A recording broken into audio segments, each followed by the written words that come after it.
I hate everything.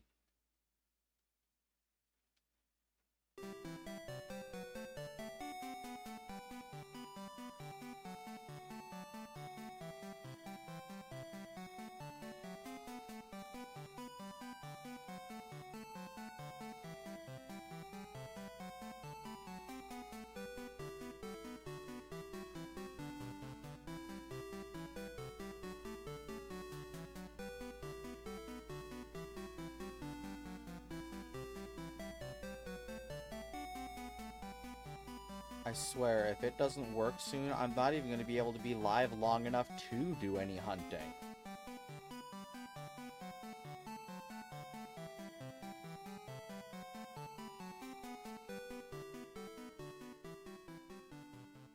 Hello?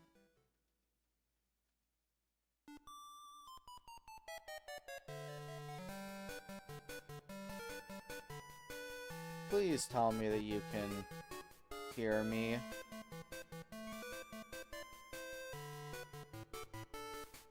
I have no goddamn clue. I hope so.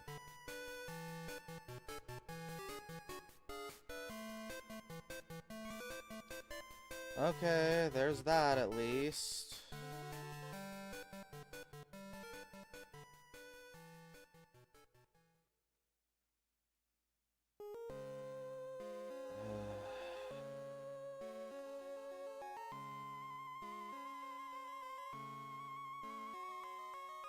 Oh my gods! Why? I do not understand why MGBA is crashing.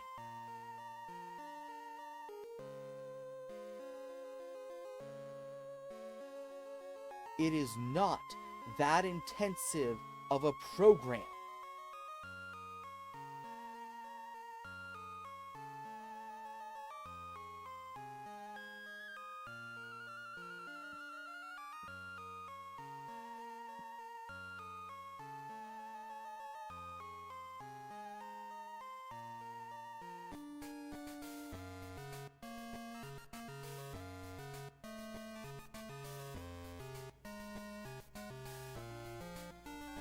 I just don't get it. It worked fine the first day, and it worked moderately well the second. Why is today it all going to shit?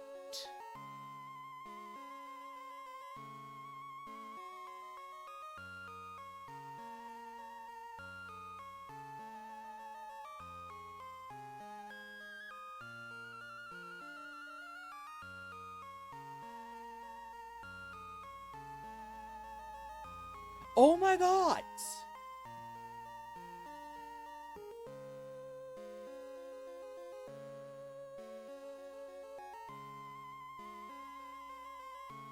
What the fuck is wrong? I can't even get the game to open at this point.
kidding?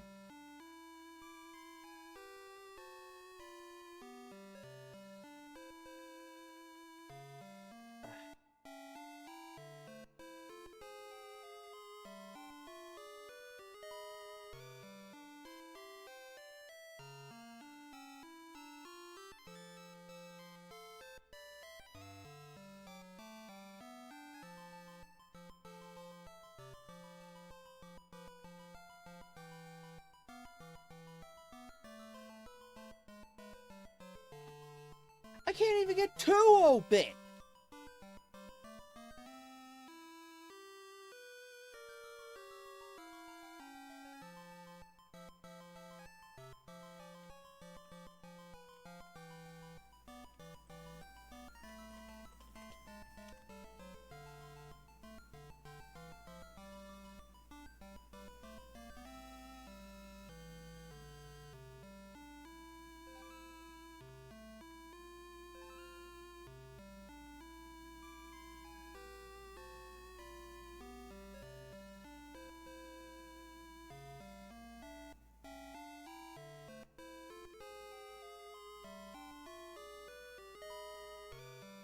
Wait a second.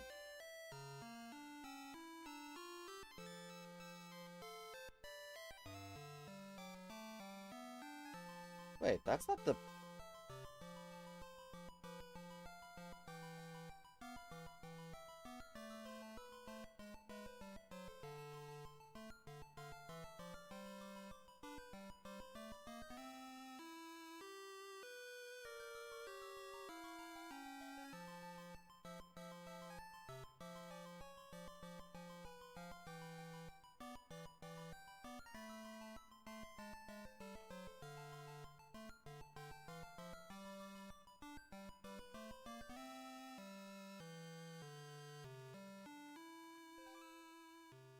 Oh my gods.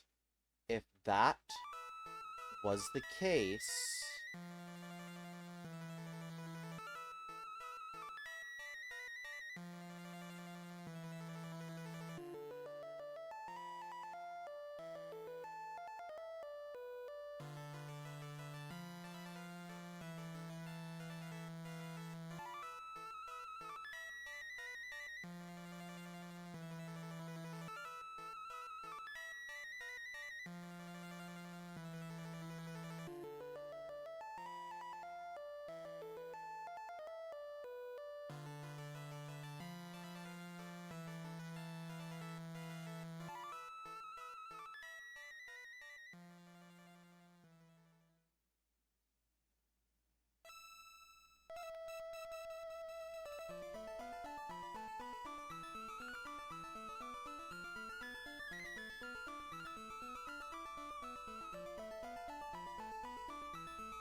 Oh my fucking gods.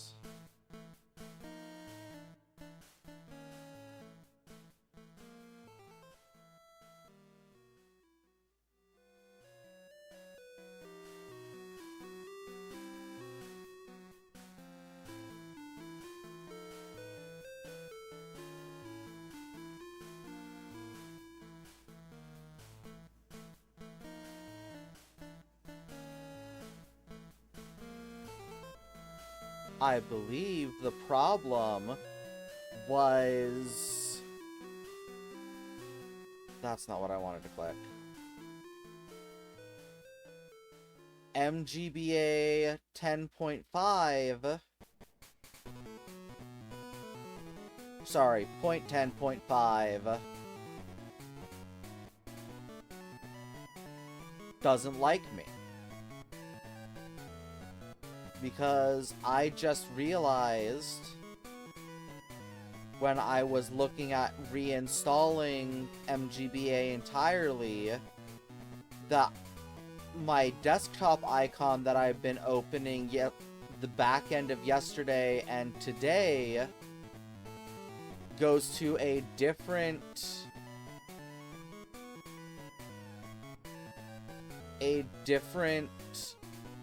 install of the game than what I was opening on day 1 and 2 and the early part of day 2, which is 0.10.3. And 0.10.3 is running beautifully.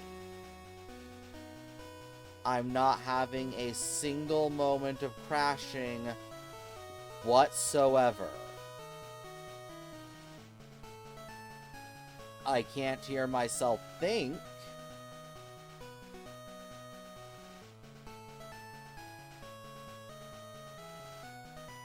But all 12 instances are working fine. So when I started trying to open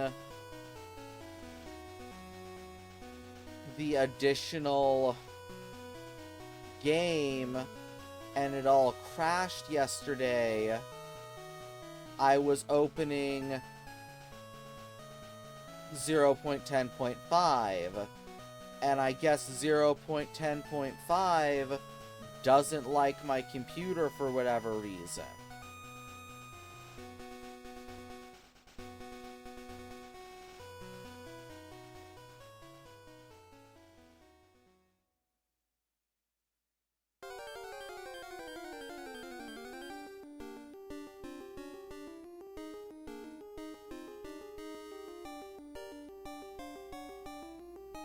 Because nothing is having a stroke, nothing is breaking.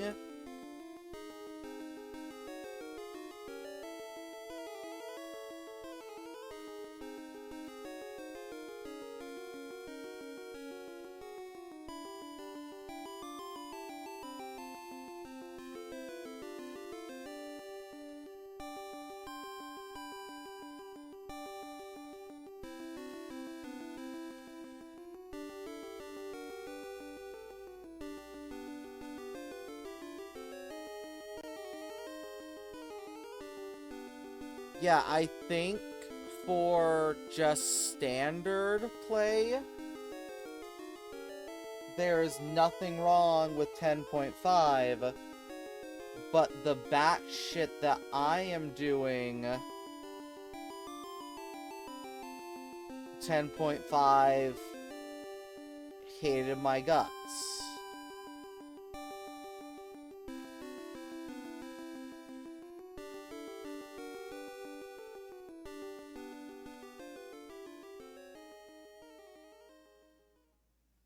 And I also am unsure if it is specifically the version difference or if it is where it's installed difference. Because 10.3 is being loaded out of my hard drive,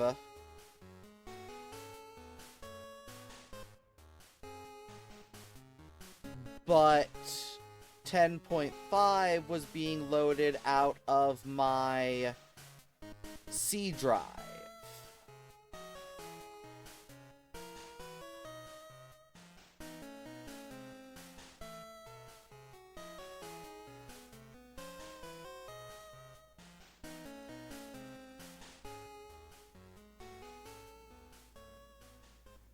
Oh, peace and quiet. I can hear myself think.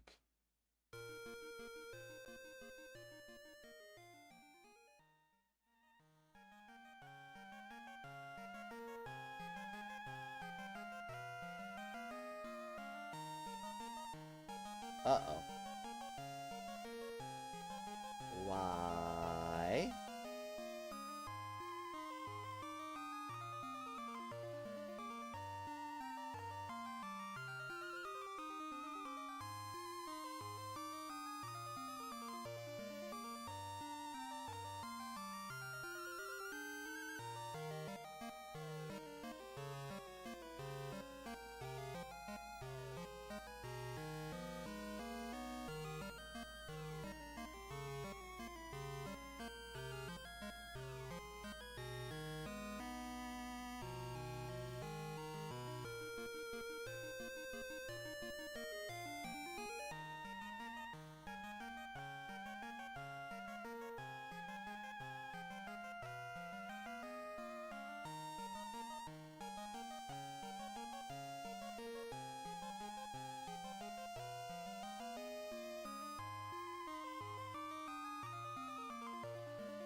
Uh-oh.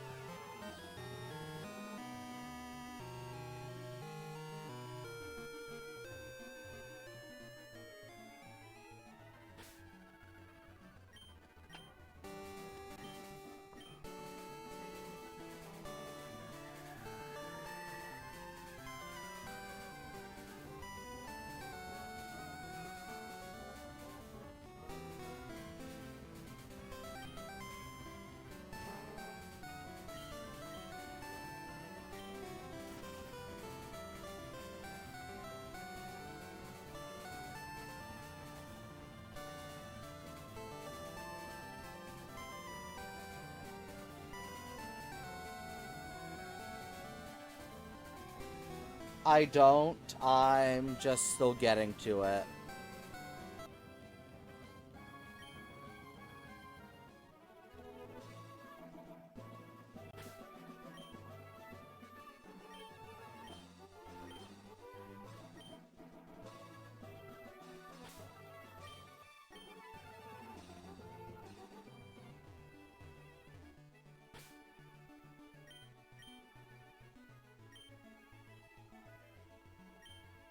I think it looks awesome. They definitely did a good job with it, capturing the original essence of the character.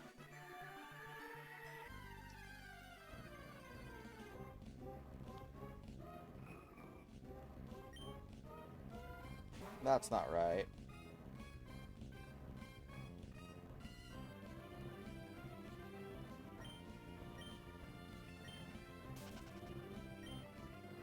Okay. Let's see. I can also put my controllers up.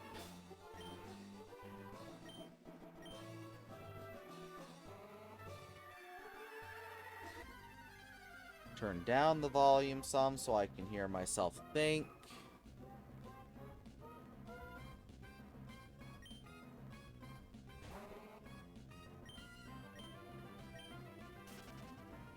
Quite possibly, yeah. Just using what they already had when it's able to work is better.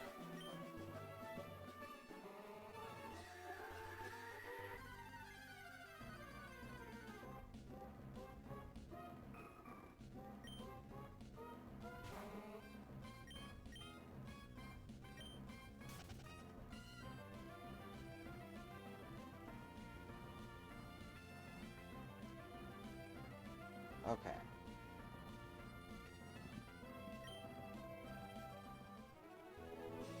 Yes, I am aware it did not shut down properly.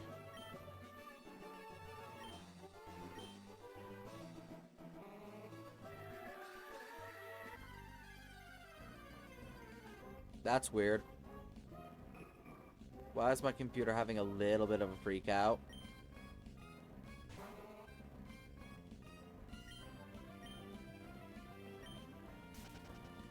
The fuck happened?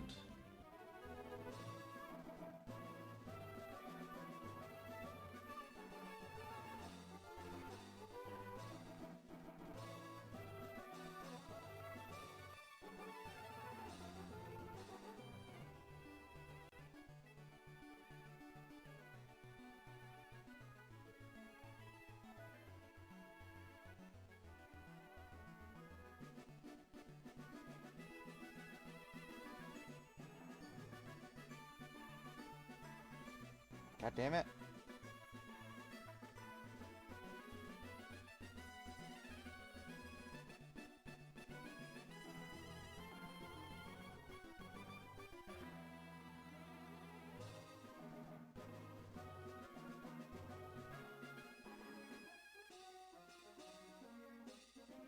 Nope, that's not what I want.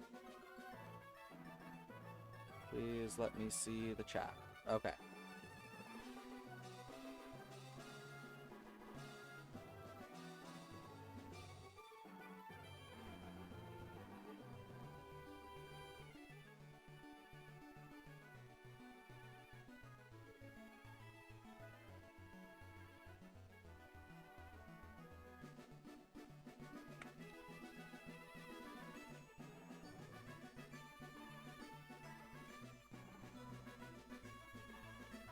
technically incorrect notification time because that was subscribed a while ago, but, you know, whatever, it's there. Assuming my computer can handle it. This is mostly just there so I can know if my stream goes down.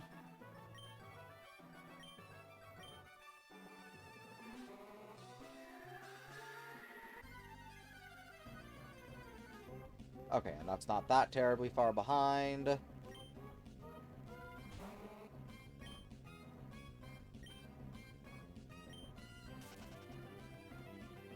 I still don't know why sometimes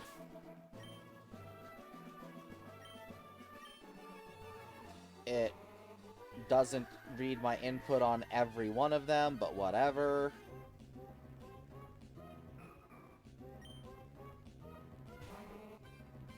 You know, now that I've had an overodds one, I can just hope that I go back to getting the around 1,000 encounters now.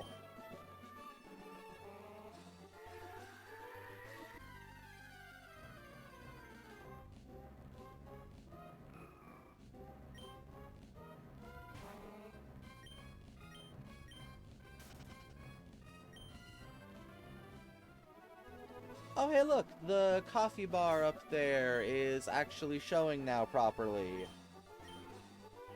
So I've had some people donate to help out towards getting a car and or insurance, medical bills.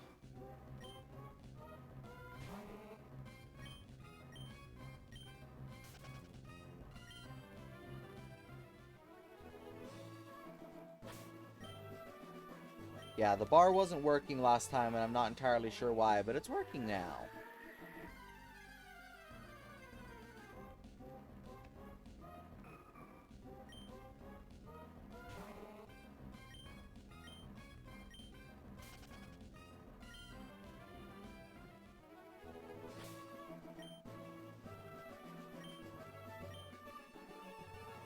Oh, I thought I did. I apologize.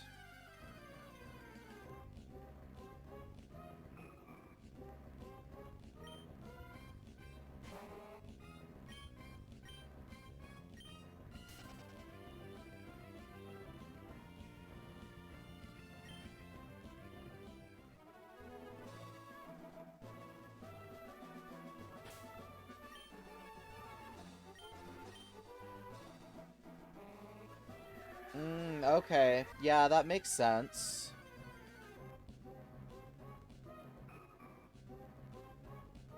No, I didn't read it. I straight up didn't see it. I thought I did, but I did not.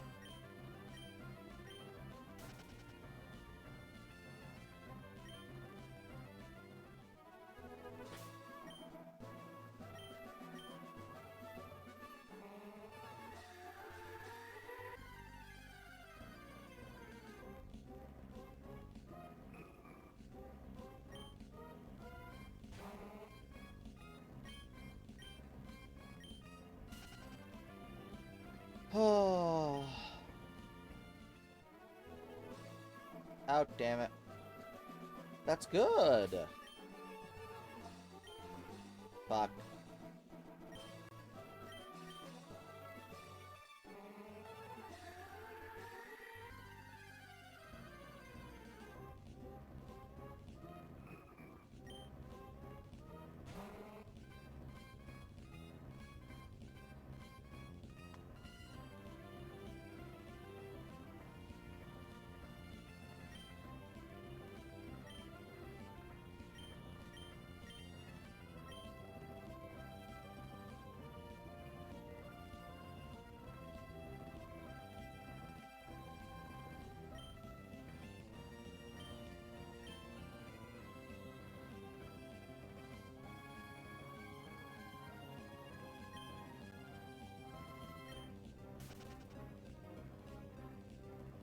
Okay.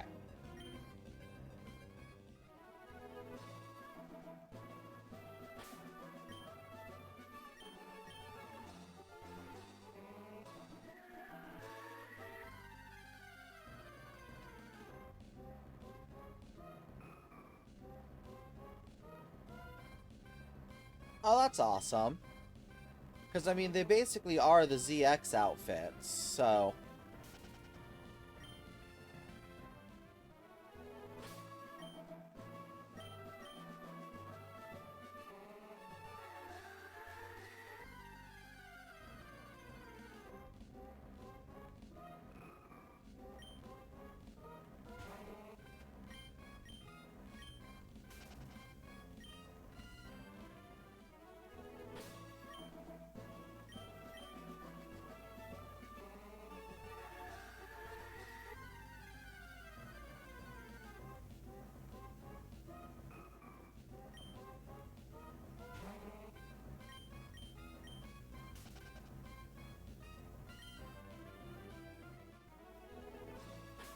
True, anything was always a possibility.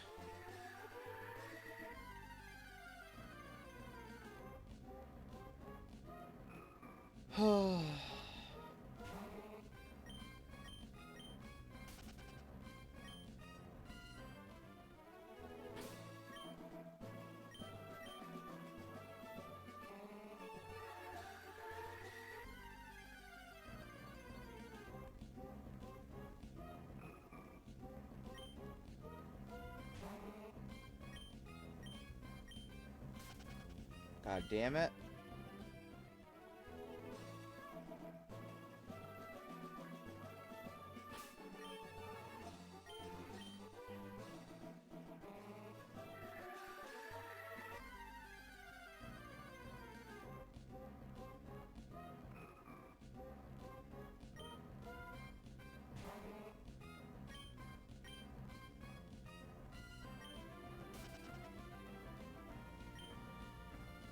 Yeah, that's fair. I do find that weird that they got rid of an eyebrow notch, but alas.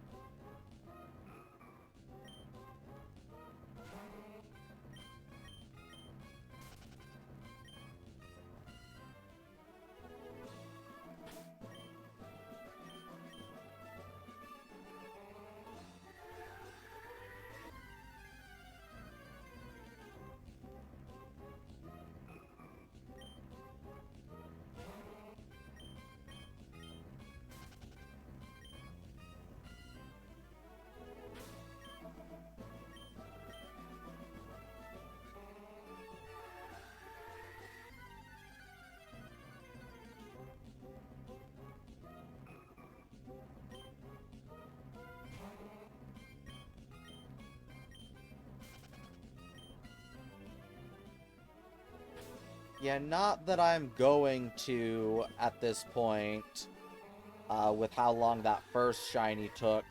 But over the course of Ranch Weeks, after I get all the shiny Wynauts, if they haven't been gotten yet, I'm thinking about possibly going after some of the unknown. Oh my gods, what is your beef?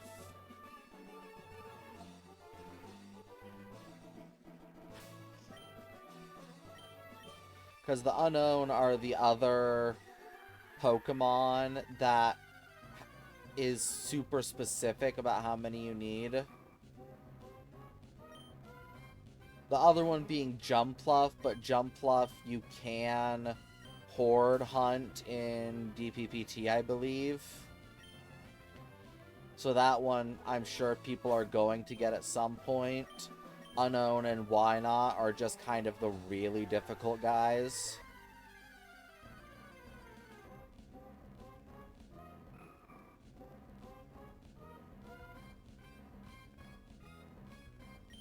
Yeah, that's fair. If it never showed up in the show, I can understand why they got rid of it, but still sucks.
Yeah. Well, it's just something that wasn't in the show, so it makes sense that they would change it, because if it wasn't in the show, it wasn't as prevalent.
Fair, that is a reasonable thing to wonder.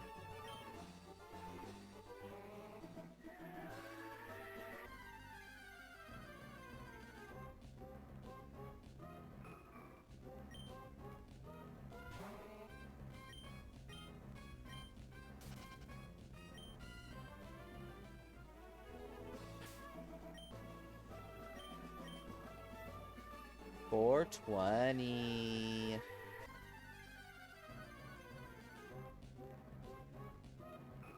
Damn.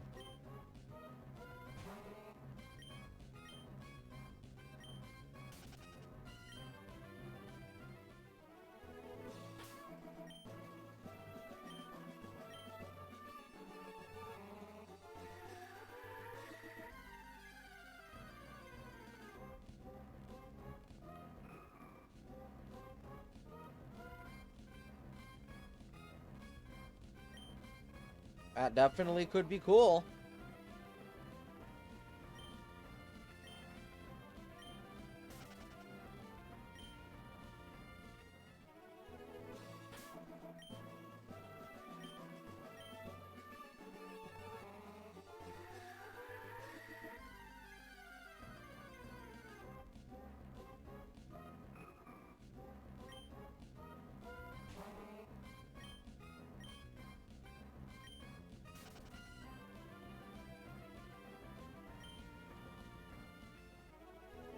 I didn't even realize you said it twice.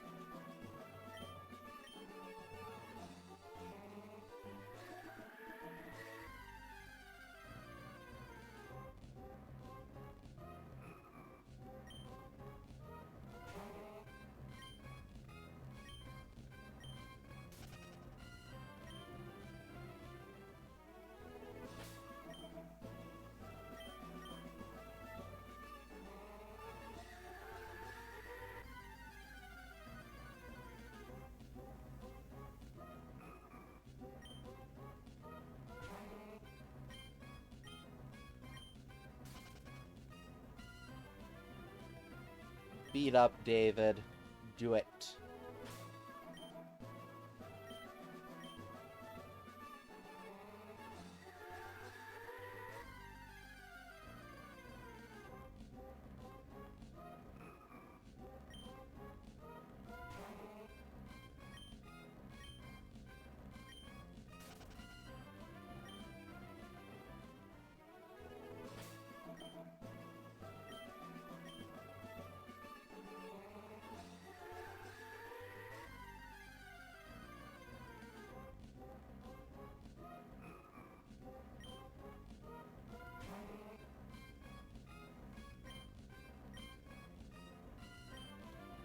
Do it. Do it.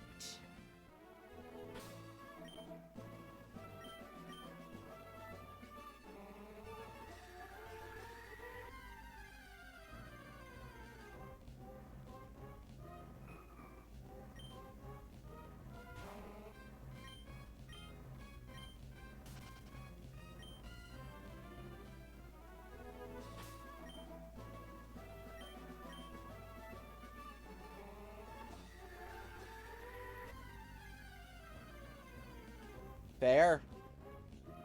There's nothing wrong with that, in all honesty.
Come on, why not? Star Wars what-ifs are very interesting. Then again, what-ifs in general are very interesting. Dragon Ball and Star Wars tends to be filled with what-ifs, and a lot of them miss the mark. Because not everyone who loves Star Wars is actually a good writer for Star Wars. Hence why they don't make the big bucks.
Yippee!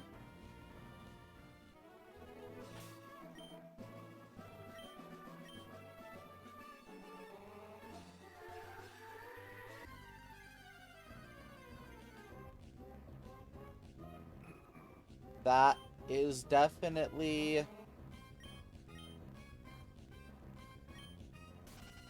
That is definitely some what-ifs, that's for sure.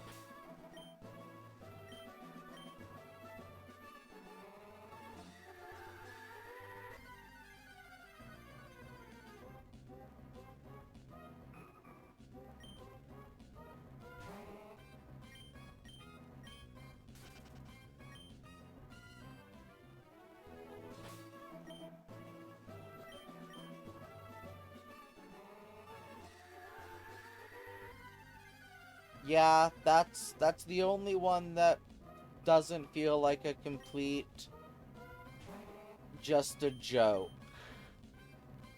Like there's some level of okay, what would have happened in that, not just lol funny.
That's that's really fucking strange, man.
Sorry, I realized I kind of got a little quiet. I just kind of had a wave of sleepiness hit me, and I'm like, yeah, I got into an accident 2 days ago. And fuck, man, I'm tired. But I still really would like to find a Wynaut a day if I can.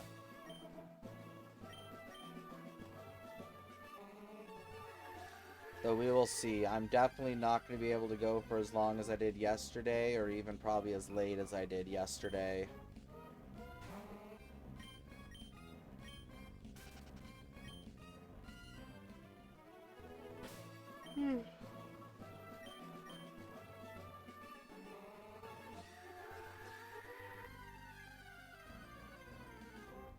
But, you know, is what it is.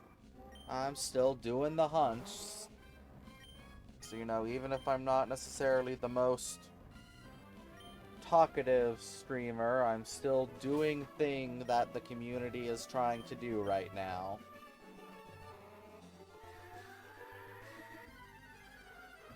We'll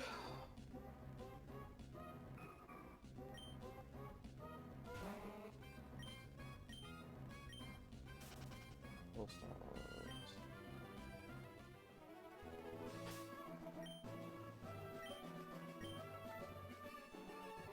Yeah, that's frustrating.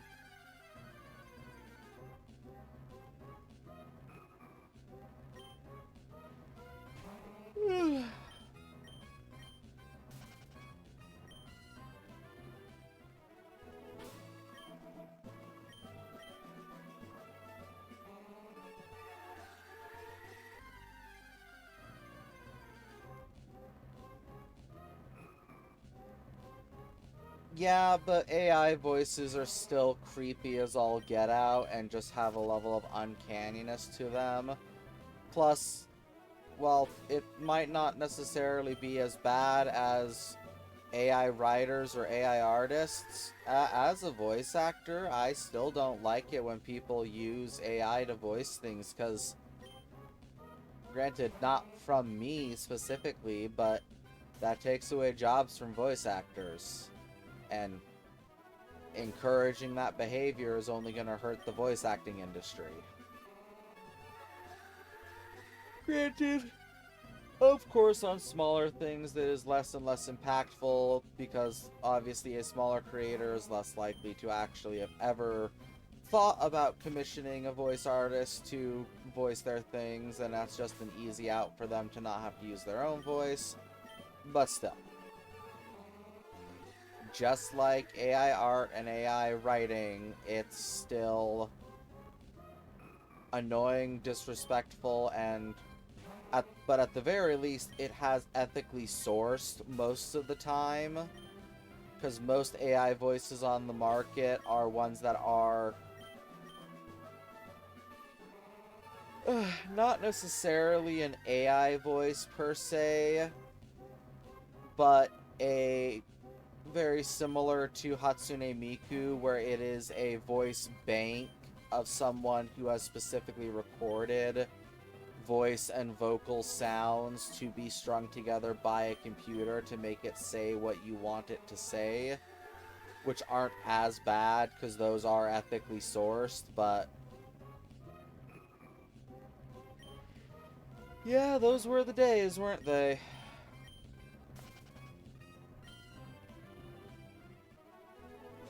Ow.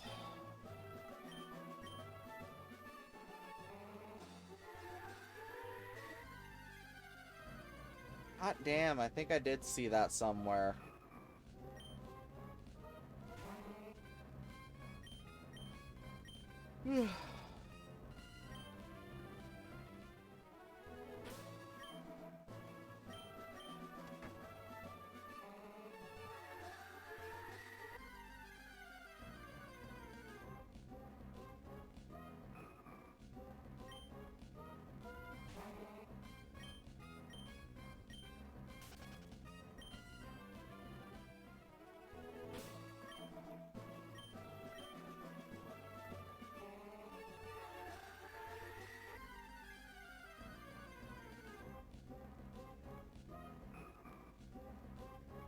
Ooh, nice.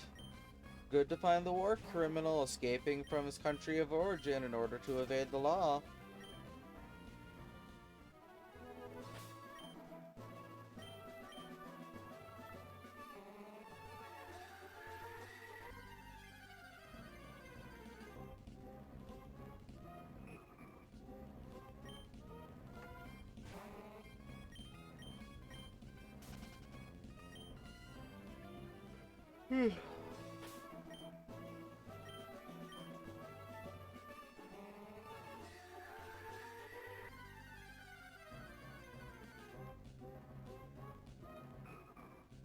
Yep, that is true.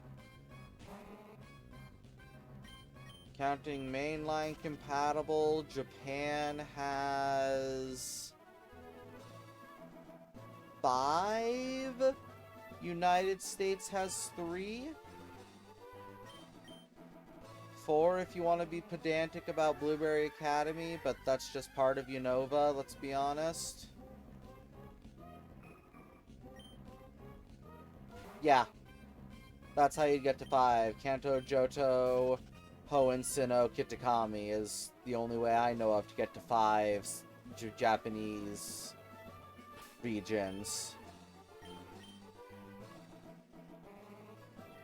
Then you have Unova, US, Kalos, France, Alola, United States.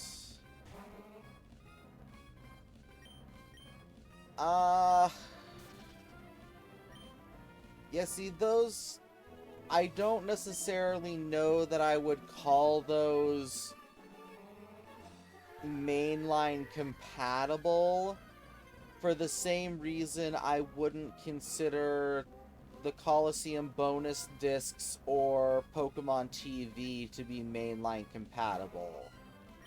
Nor would I count any of the GameStop distribution carts as mainline compatible. It's able to generate a Pokemon to send to mainline, but you cannot send Pokemon to and from it, so it's not mainline compatible in the way I'm thinking of it.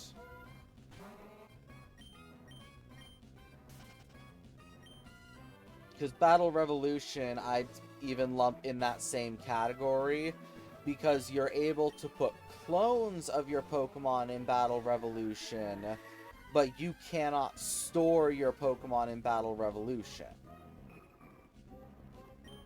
Which then, of course, does also mean that you would also technically consider Box, Ranch, Bank, and Home mainline compatible, but there's no gameplay element to those games, so I don't think those would count in that regard. Because you don't really do anything in them. Ranch is definitely the closest of them, but let's be honest, you don't play Ranch. You sit and watch it and go, oh, that's cute, and that's it.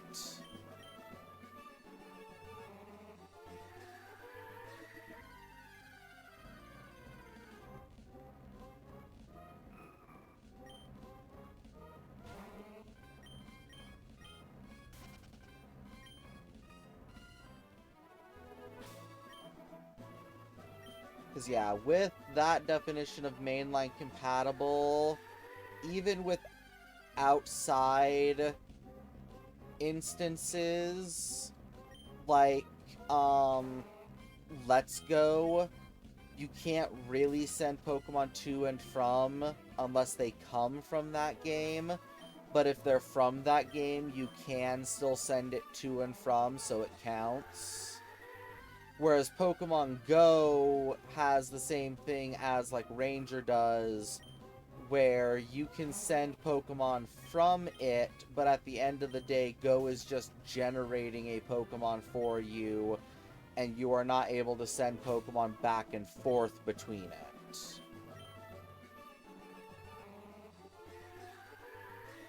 Which does mean Go is the only, I would say, not mainline compatible game to have an origin mark and region marker in the mainline games, despite not being compatible with the mainline games. That was a mouthful.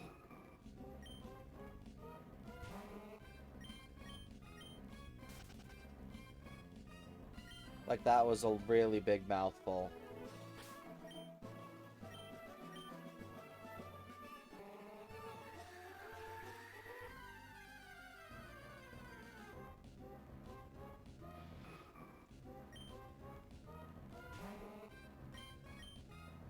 But yeah, that I would consider mainline as far as I am concerned. I would only really consider red, blue, green, yellow, gold, silver, crystal, ruby, sapphire, emerald, fire, red, leaf, green, Colosseum, XD, diamond, pearl, platinum, heart, gold, soul, silver, black, white, black 2, white 2, X, Y, Omega Ruby, Alpha Sapphire, Sun, Moon, Ultra Sun, Ultra Moon, Sword, Shield, Isle of Armor, Crown Tundra,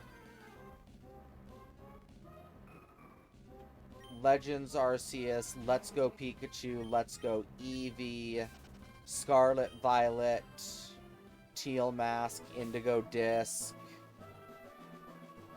Legends ZA.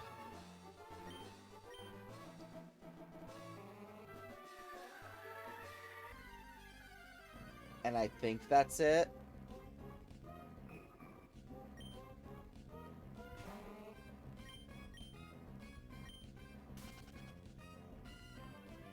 I definitely think I would give an honorable mention to Stadium 2, Box, Ranch, Battle Revolution,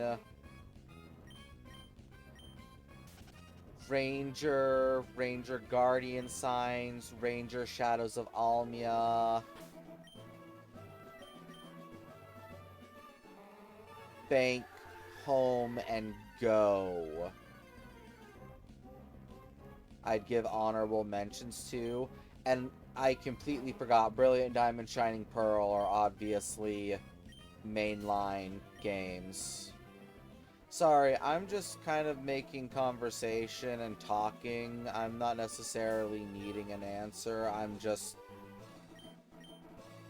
kind of trying to stay awake here and just talk.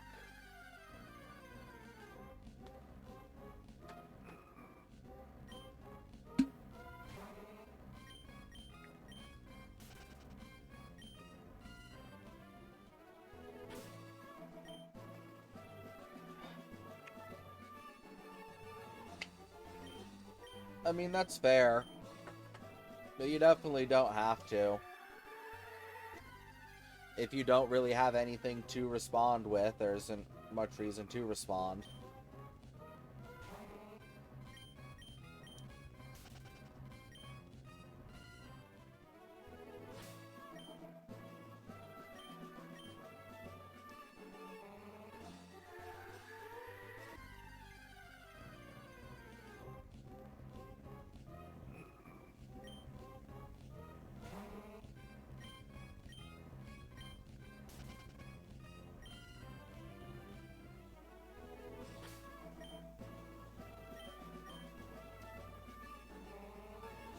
$1,200 encounters.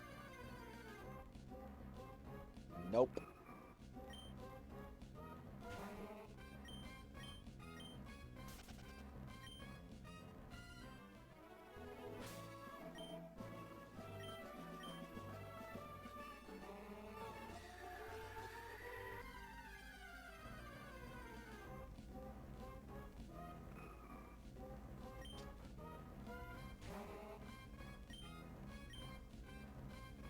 Because, yeah, Coliseum and XD really are the only ones that would otherwise be in the honorable mention position, but you can send Pokemon back and forth if you so choose.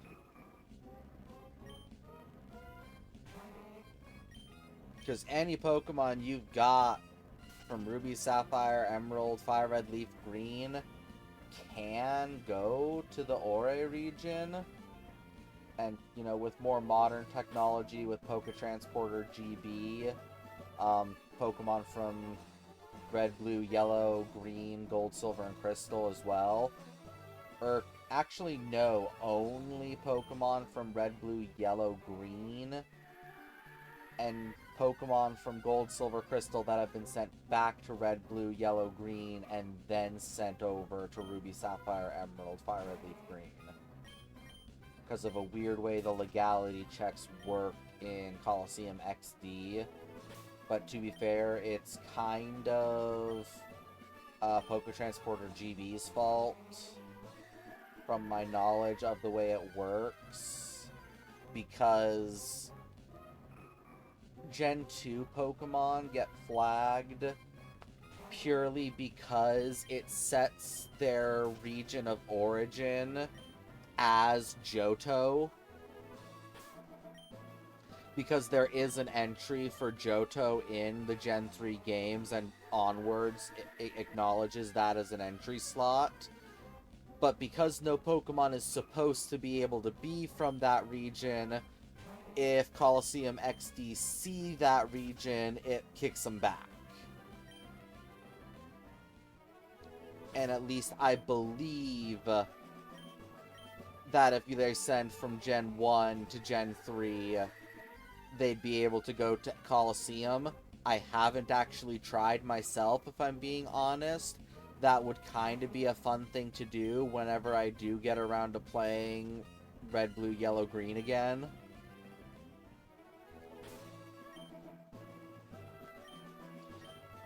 Because I would like to do a video of the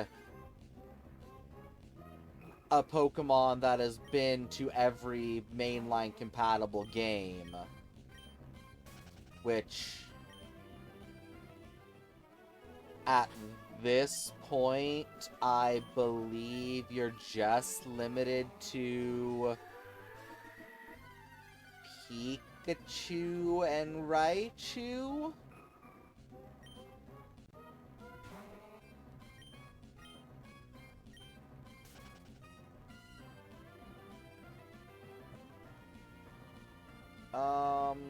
Let me double check on that. Pokemon Gen 3 Ribbon Master. Because it's Hisui. It's Hisui that fucks you.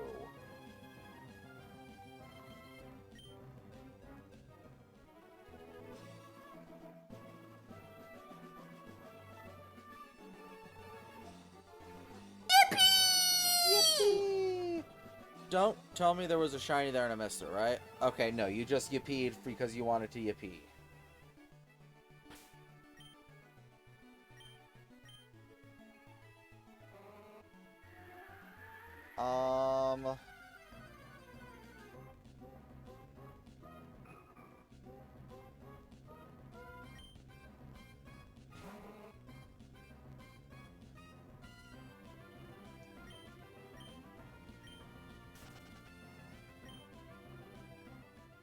Okay, no, there would be...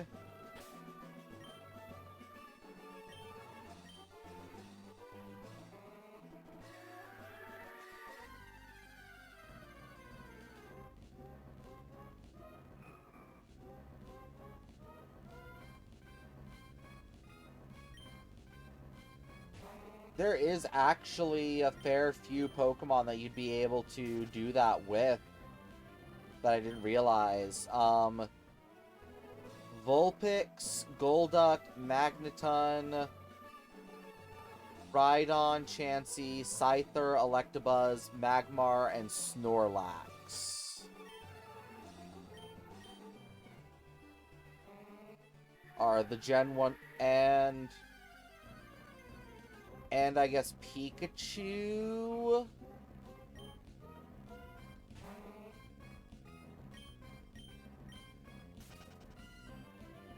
Oh, let's see. It's easier just to look up all Pokemon in Legends Arceus.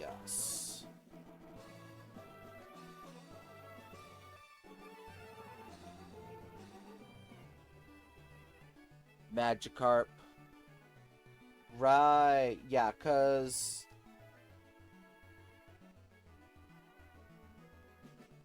Okay, let's see. That we're able to go into Legends Arceus. You have Ponyta, Eevee, Zubat,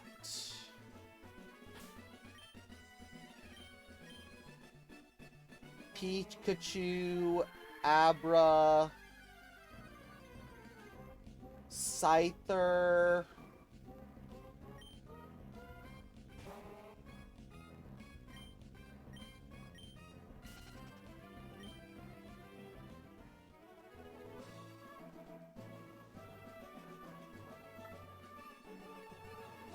Tangela, Onyx, Rhyhorn, Lickitung, Porygon, Ghastly,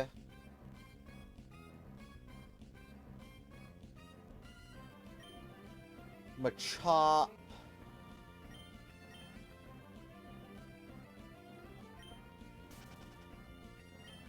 Vulpix, Magmar, Magnemite, Electabuzz,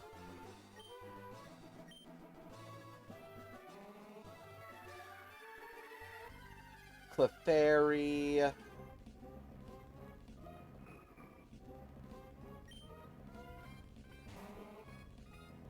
how did I not see Magikarp in that list?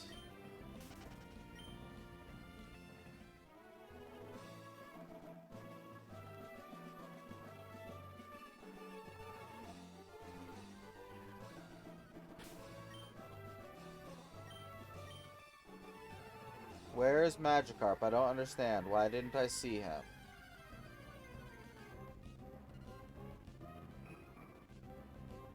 Oh, right there. I don't know how I missed him. And Magikarp. True, but for what I was referring to, it doesn't need to be catchable in every game. It just needs to be transferable into every game. Oh, and Mr. Mime. I don't know how I missed him.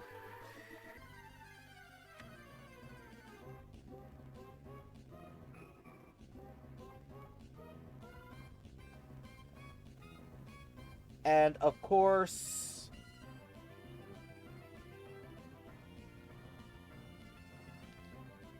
Legends ZA currently axes a lot of those Pokemon, but that's not going to stay the case, because the DLC is going to introduce some of those back, I'm sure. So let's see. Magikarp, Clefairy, Pikachu, Abra, Ghastly,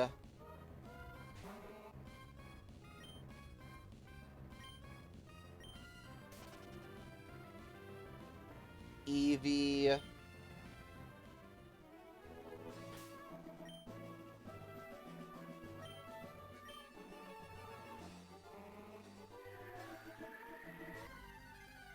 Machop,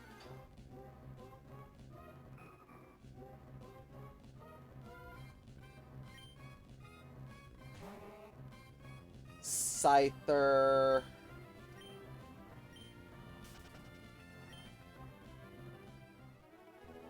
Onix,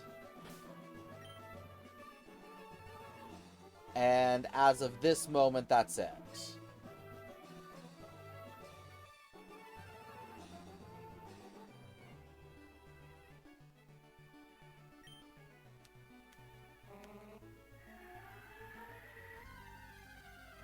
Yeah, like if you're looking to catch one from every game, there's definitely a much shorter list, especially because Shadow Pokemon affect that a lot.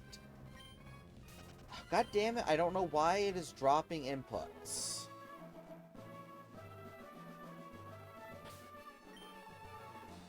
But yeah, like if you want catchable in every game, even Magikarp wouldn't count for that, because Magikarp isn't catchable in Coliseum or XD, to my knowledge.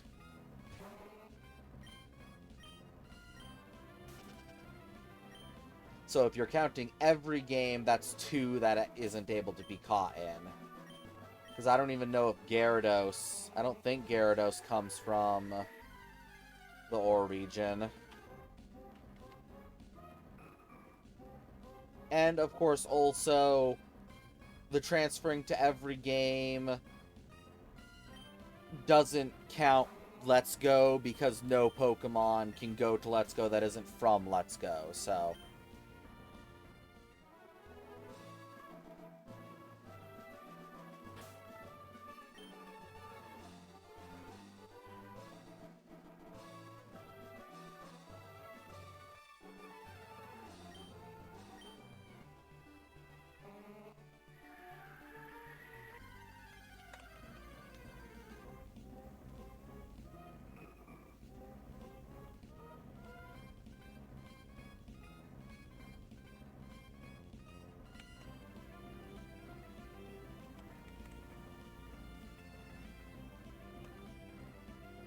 Yeah, Gyarados nor Magikarp is catchable in either Ore game.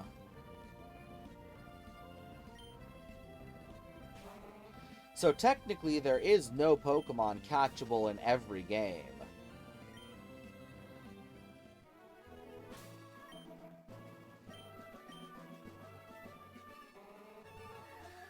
Though you can definitely get very close.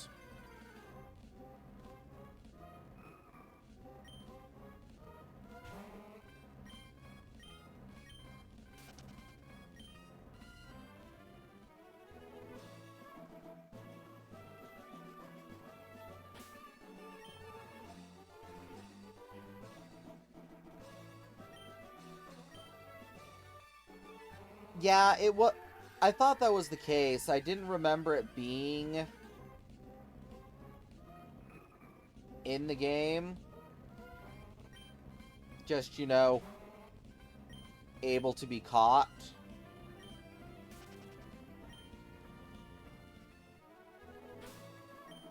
And to be fair, for Black 2, White 2, it's only catchable in the Nature Preserve, I believe. Which makes sense because it's not technically Unova native.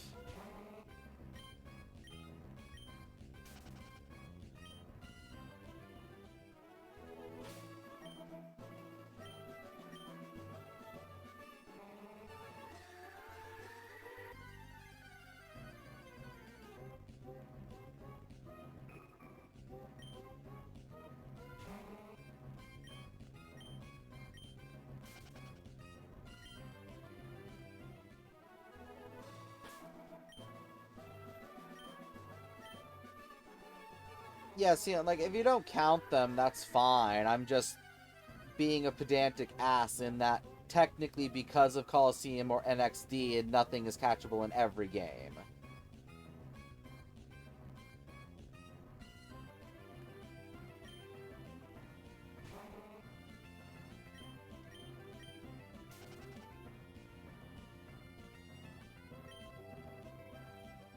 Which, that's very weird that Pokemon DB doesn't include Coliseum and XD. That's, like, a little weird. I guess it doesn't have a Pokedex is probably what it's sorting by.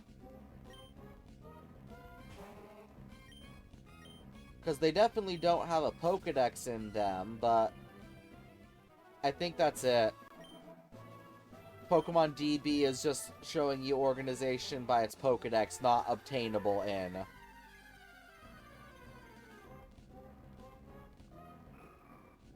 Which is why I tend to use Bulbapedia's entry for obtainable, because it does include all games even if it's not in their Pokedex.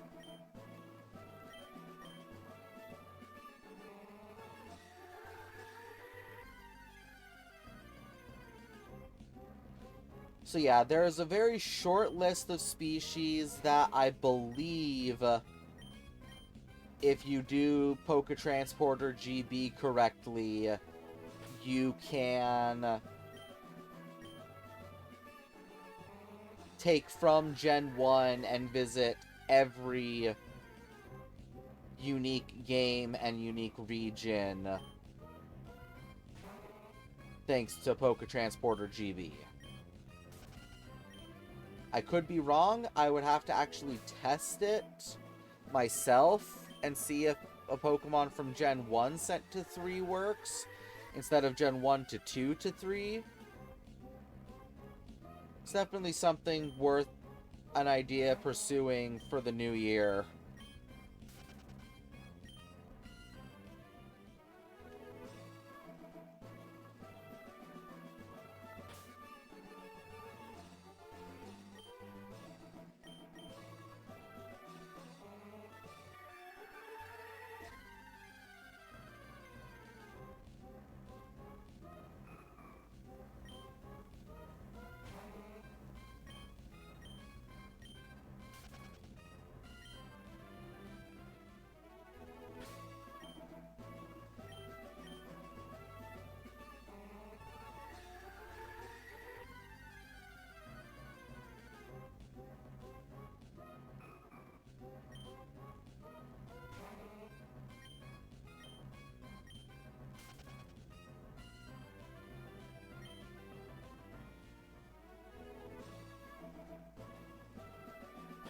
That is kind of fascinating.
not entirely sure what you mean there.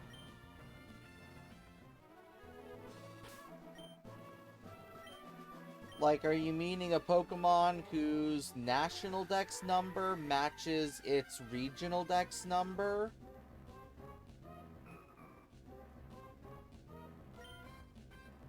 Because if so, then I'm sure most of Pokemon in Gen 1 and 2 in the Gen 2 Pokedex.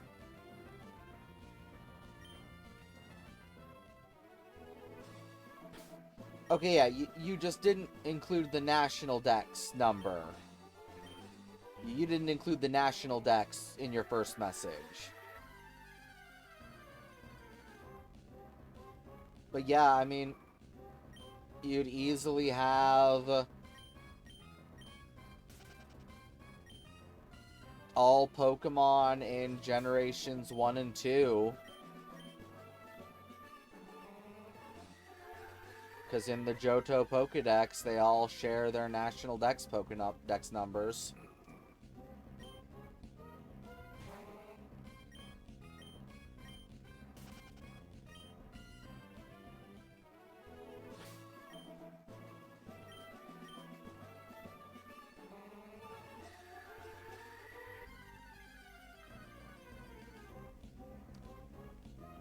Ad break over. Welcome back, people.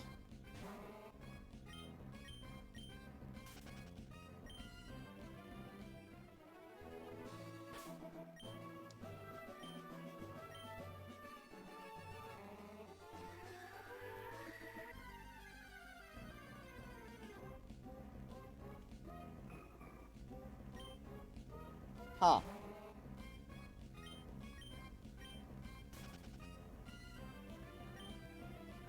That's not what I thought we had discussed before. Huh.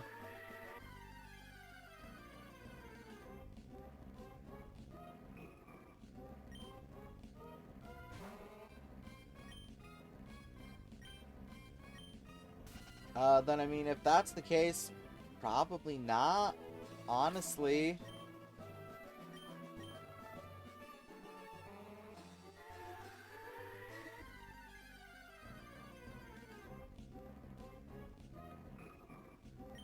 Okay, that's not how I'd understood it before, but that's fine.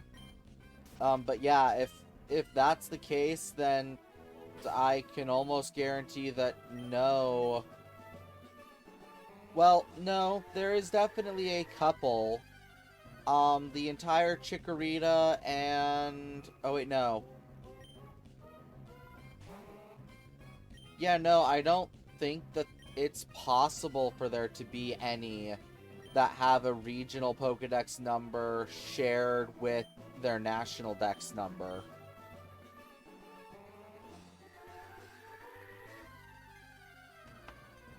Just based on the way regional Pokedexes are situated.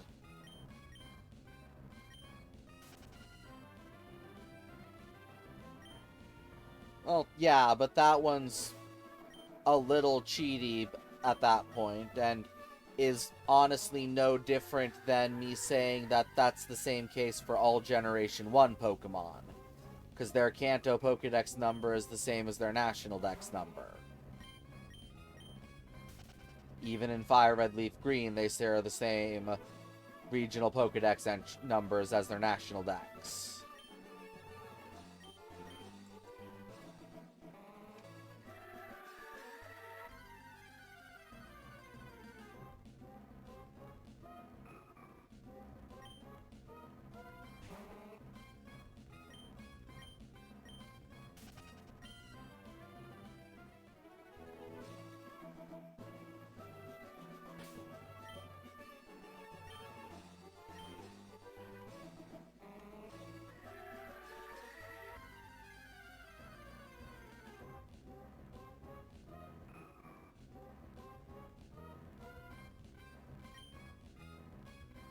Yeah, but that's mythical Pokemon in general for you.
why I'm getting some desync. That's kind of annoying.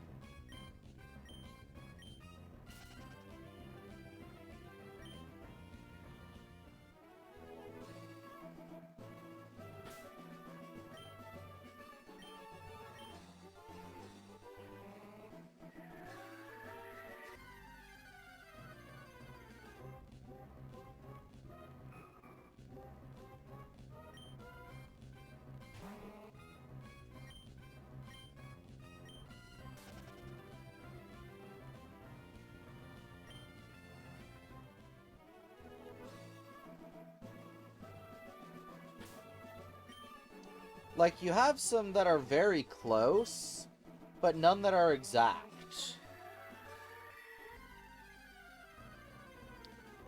I mean, you have quite a few of the early ones that are very close. I think I saw that, Pidgey and its line are only off by, like, a number in the Kalos Central decks.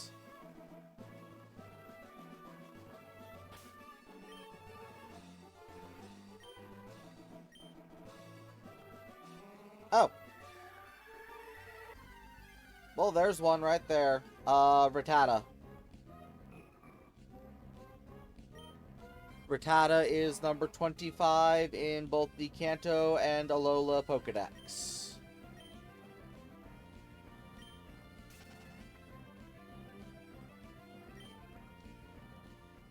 And I should clarify the Sun and Moon Alola Pokedex. Sorry, Pikachu, not Rattata. Pikachu. Pikachu. Pikachu is number 25 in both the Kanto and Sun and Moon Alola Pokedex. Same with Raichu being number 26.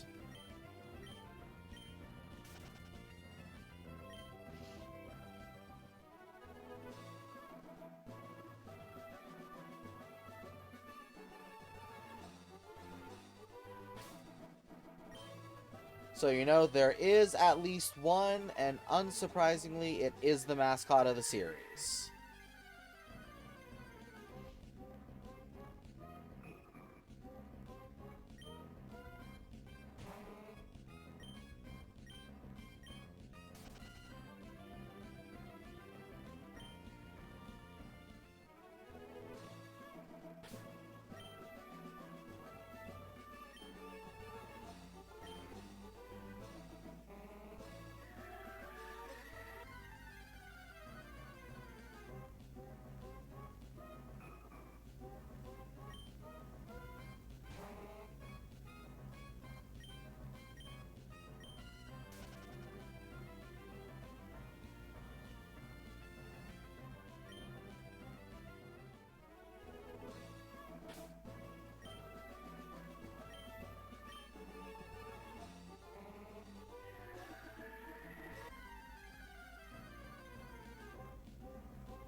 Vulpix in Kitakami is also number 37.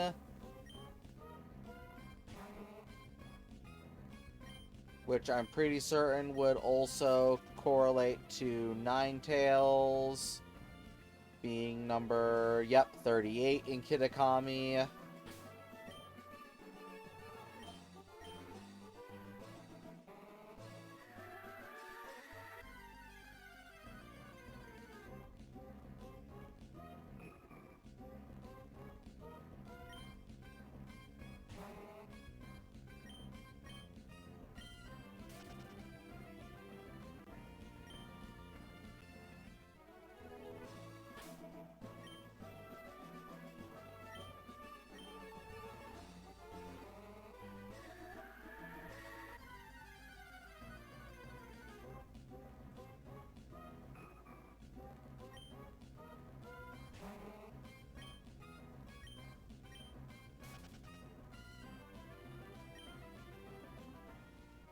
I don't know why I'm getting offset.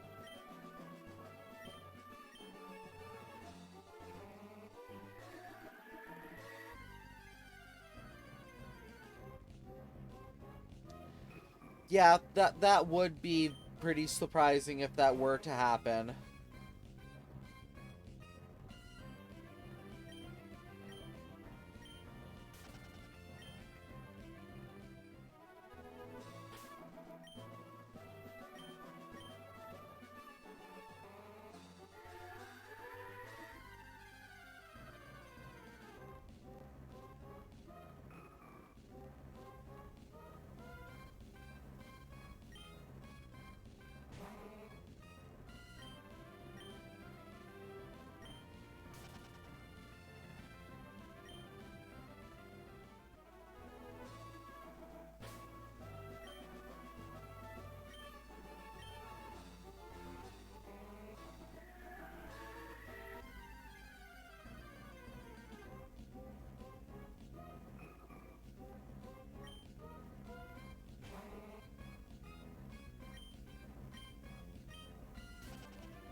Ultra Sun and Ultra Moon, Meowth retains its number 52, which is very interesting that in base Sun and Moon, Pikachu kept its 25, but not Meowth keeping its 52, but then in Ultra Sun and Moon, Pikachu doesn't keep its 25, but Meowth keeps its 52. That is rather strange.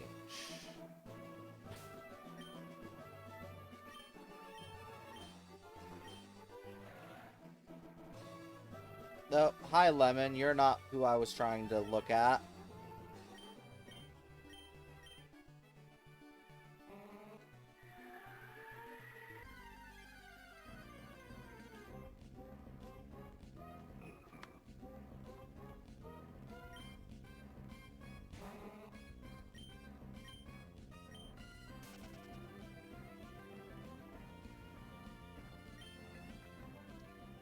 Oh, Psyduck is so close. I think that's the closest I've seen that isn't spot on. With being 54 in Kanto and 55 in Paldea.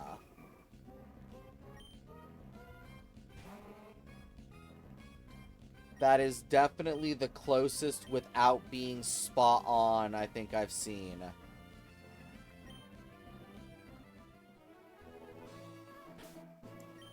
Yeah, I guess I can show you guys the rest of this team. This is a team that I was working on ribbon mastering. These guys are actually in either Generations 4 or 6 at this point. This is just their backup copies that I keep in Generation 3 for safekeeping. God damn it, how did the... Okay, never mind. We'll do it after this encounter set.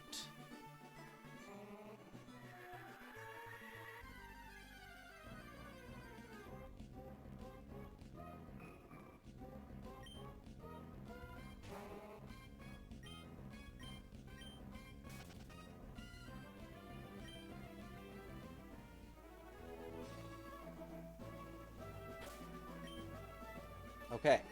We'll go over here. Okay. So this is Raz, short for Raspberry. She is a Gardevoir that came from a Routes that I bred and hatched on Route 117. She is... You know, this...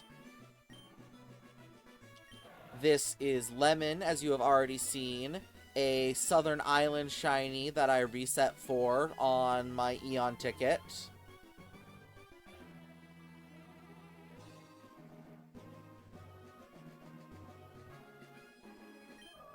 Because I didn't notice that that was he, and it's been way too long since I looked at these guys. So Raz, short for Raspberry, he is a Gardevoir that I bred at level 5, hatched from an egg. Lemon, the Latias, Southern Island Eon ticket. And rolled the worst possible nature that you could probably get on a Latias.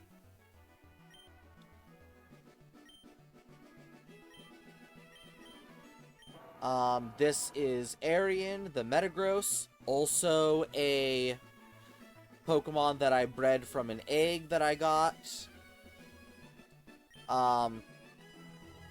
He is part of the team to actually help get through battle towers and the like, hence Explosion, Earthquake, and Rock Slide. And of course, the partner with him is Mint, the Latios, the counterpart Southern Island Eon ticket that I soft reset for.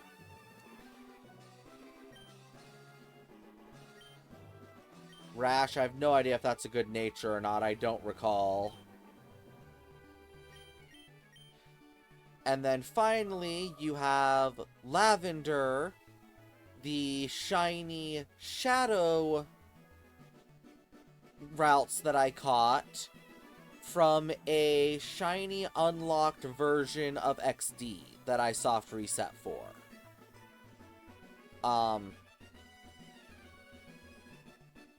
Technically, she is not legal.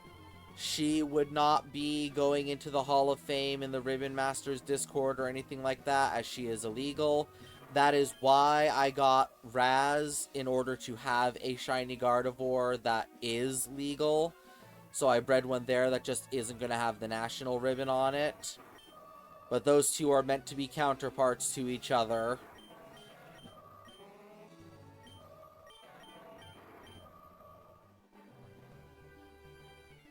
Hence also why she is the only one to have a blue named Nissa.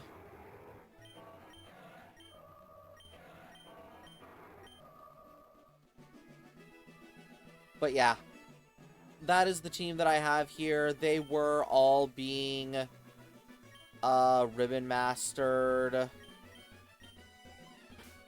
just while I'm here.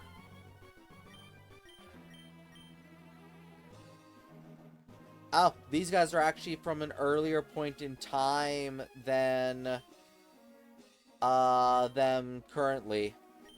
Because these guys are all only having the 2 tower ribbons before I'd run any of them through the contest circuit.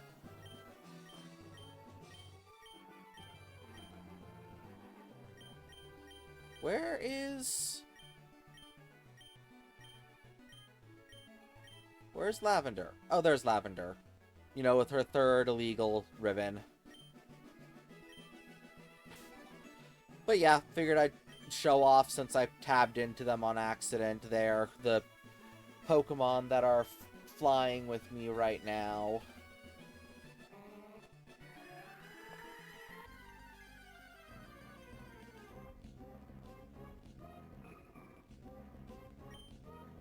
Man, could you imagine if that had summoned a shiny? Oh wow, we are at 2,000 encounters? Hot damn. I didn't realize we were already at 1/4 odds.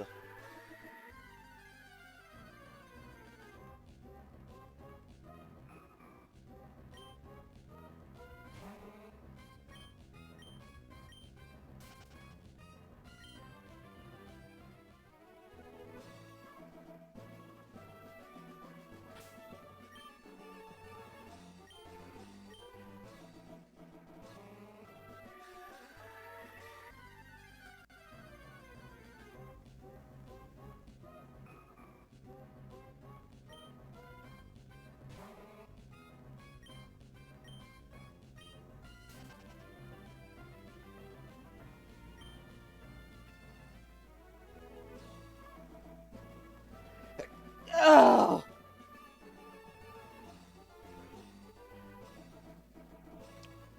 Oh, I hate not being able to sneeze properly.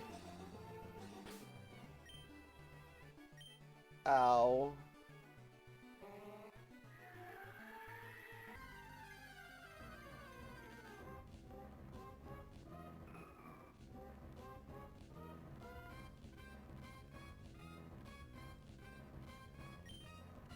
Is there? That's unfortunate. I mean, from what I've heard, it's basically just if you want to have a fun time with the movie, it's good. Oh, well, there's another family that is one off from their national dex numbers. Abracadabra and Alakazam are normally 63, 64, and 65. In Lumios, they are 62, 63, and 64. So they are one off in Lumios City.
Slowpoke and Slowbro are one number off in Johto.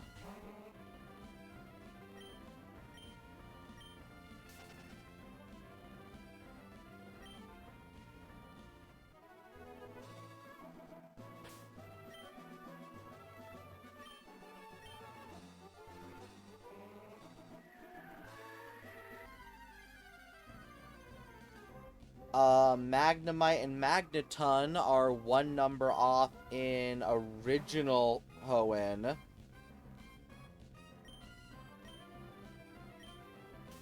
Being 81 and 82 normally, and in Hoenn being 82 and 83.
seriously, why am I lagging suddenly? Is Bulbagarden really that intensive of a website?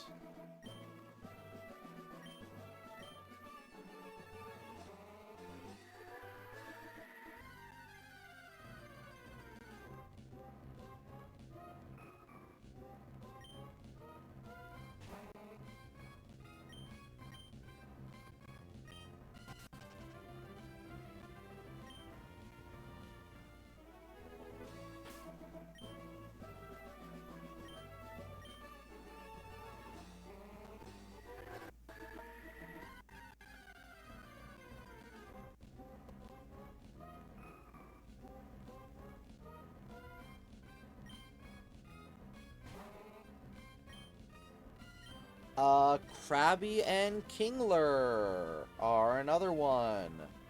They are 98 normally, and in Galar, they are 98 and 99 as well.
I mean, I'm technically focused on the shiny hunt. I'm not doing anything different by looking up this information.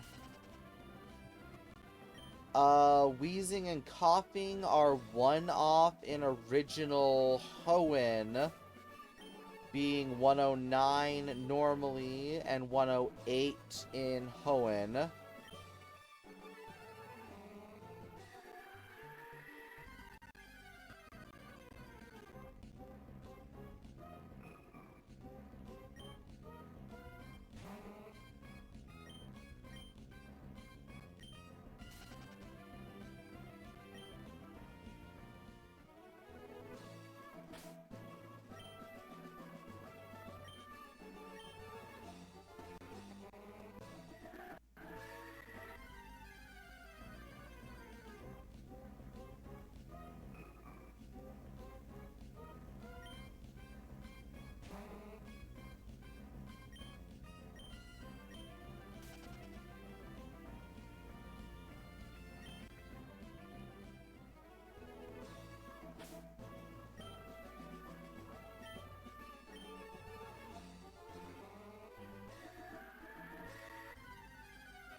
Goldeen doesn't have a national dex number match, but in original Sinnoh and remake Johto, they share the same number of 78,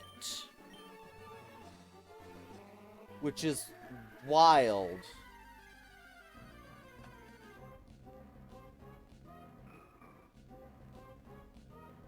And they almost had the same again with Hoenn and remake Hoenn and Central Kalos being only off by 2 numbers.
Yeah, I think I'm only gonna check all the way up through Mew, and then I'll call it good. Because I could easily go up most of the way through somewhere around like Infernape.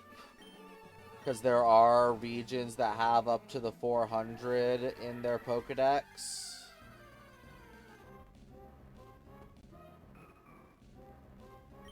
But that's a little much even for me.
God damn it.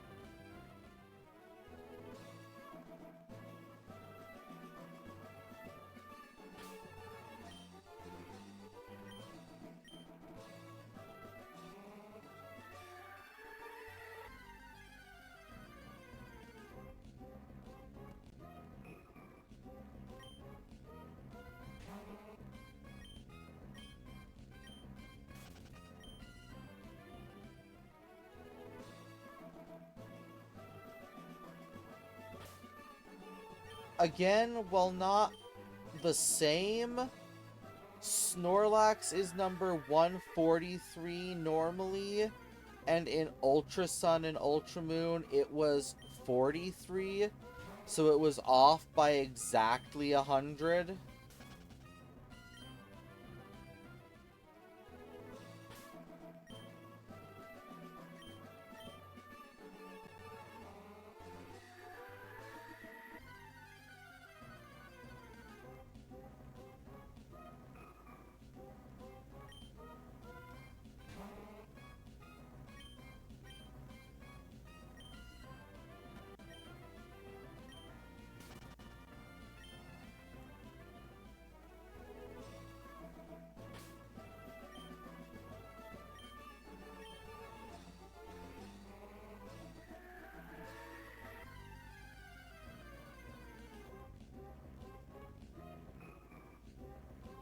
Oh, that's kind of cute.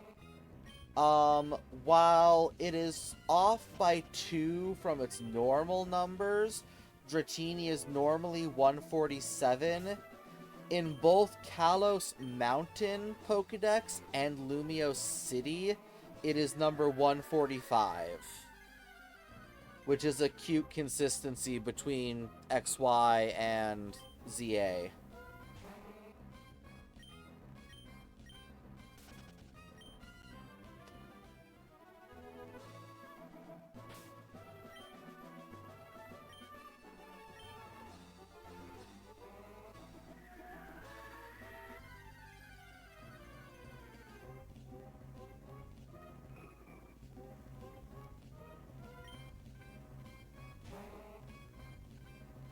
And of course, Mewtwo being off by 1 from the original Kalos Mountain, being number 151 instead of 150.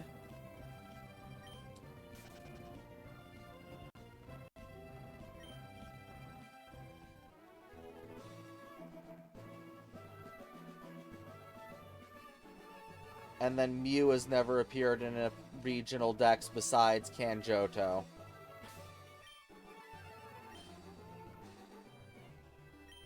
Late night mac and cheese, yum.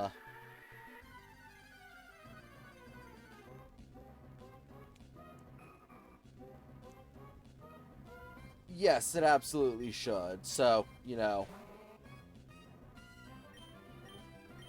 Dang it. Ow.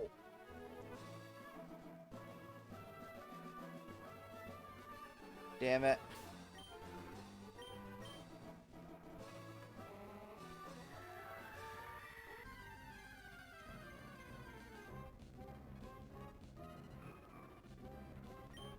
Ugh.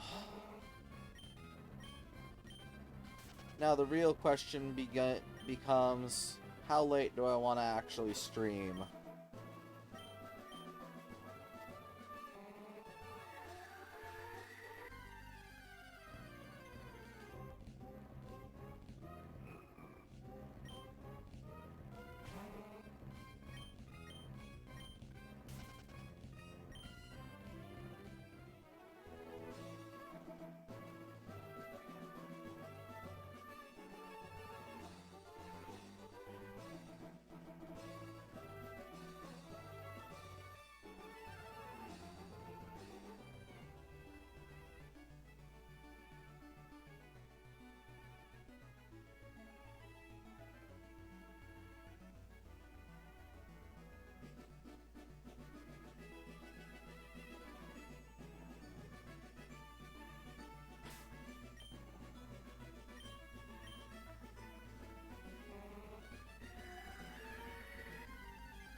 Wow, that is funny. Almost every one of the Wynauts on screen right now is a different level gender than each other, with the exception of top right and bottom middle right.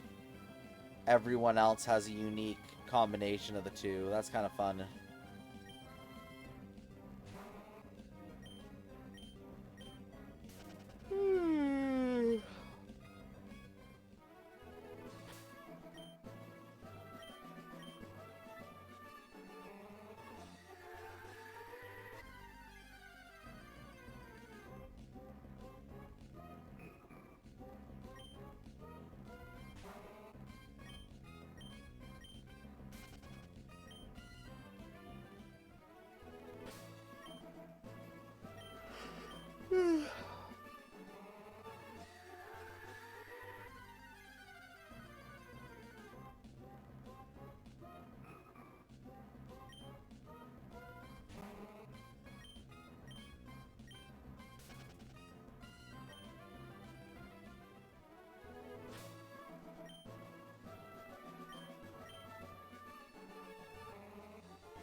What's that?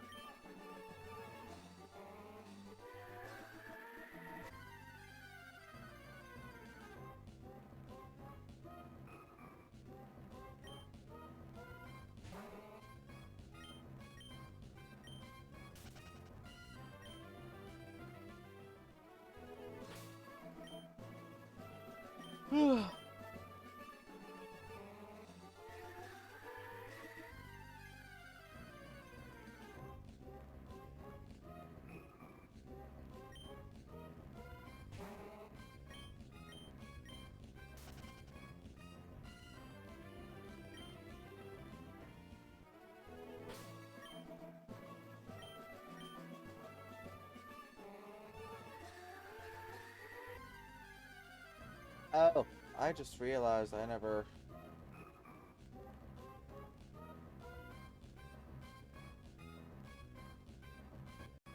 I mean, definitely would be something. I really hope not, but...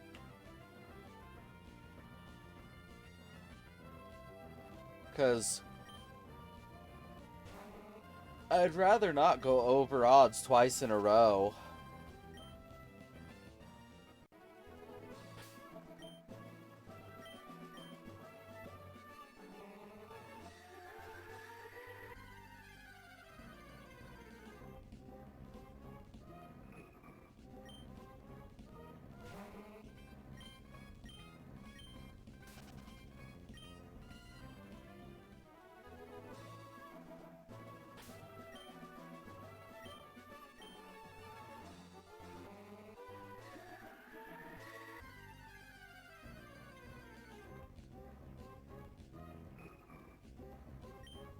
Like, I'd much prefer to get the same number as one of my first three shinies, if I'm being honest, since those were in the low 1000s.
Discord, I don't want to look back on my year 2025. I want to be able to use the search function.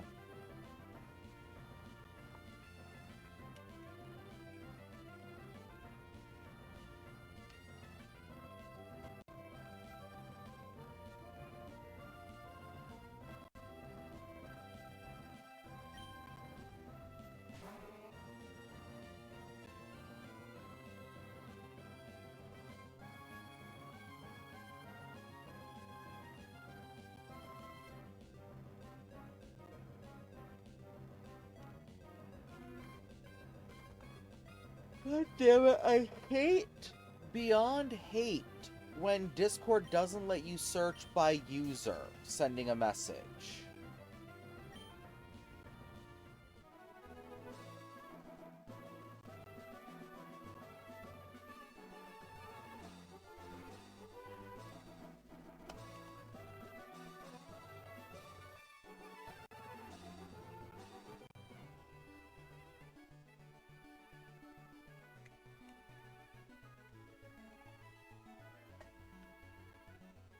Because, like, that's a search option. I don't know why. Sometimes it just won't let you search.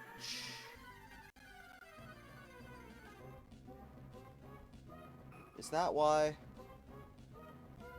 It is. Never mind. I figured it out. Because when you're in streamer mode, you're in truncated.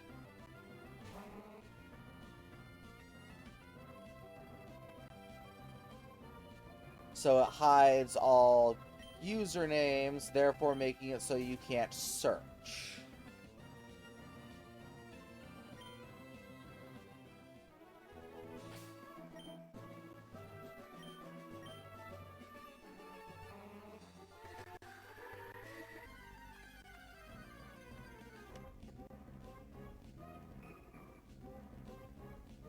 Oh.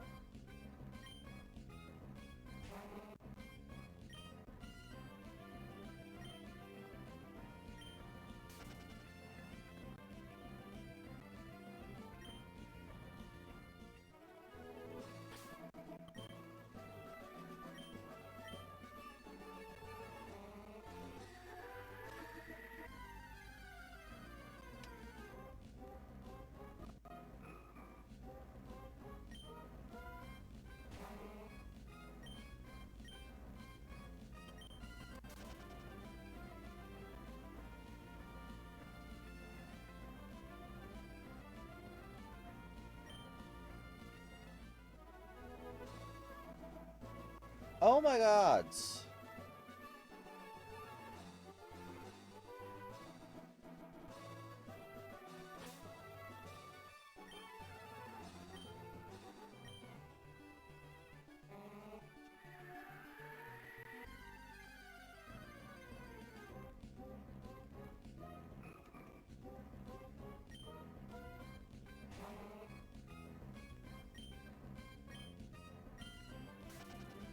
God damn it.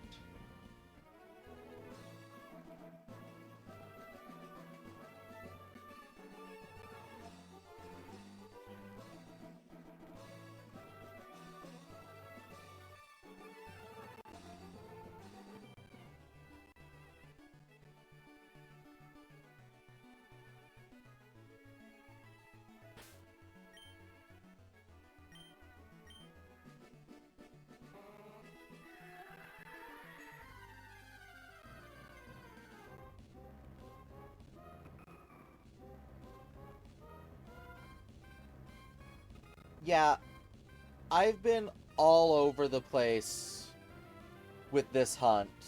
I literally went from severely under odds, way over odds, severely under odds, over odds.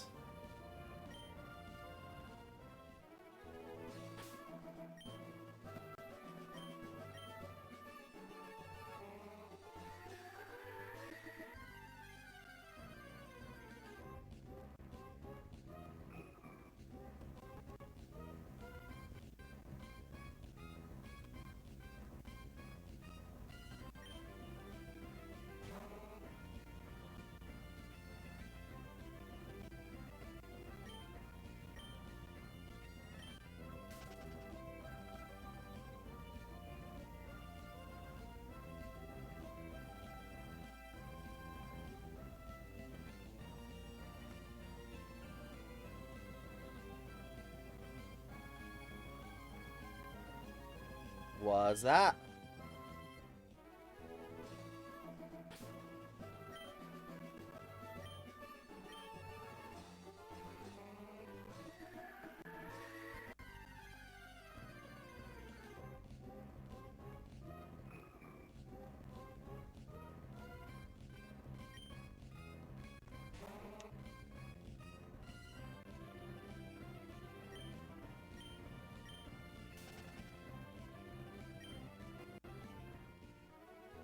And it is nothing against you, but I swear if it was Burger King's cheesy bacon bites, gonna be sad. Okay, that's fine. Just a bag of bacon. I'm sure it's very good bacon, but it's just bacon.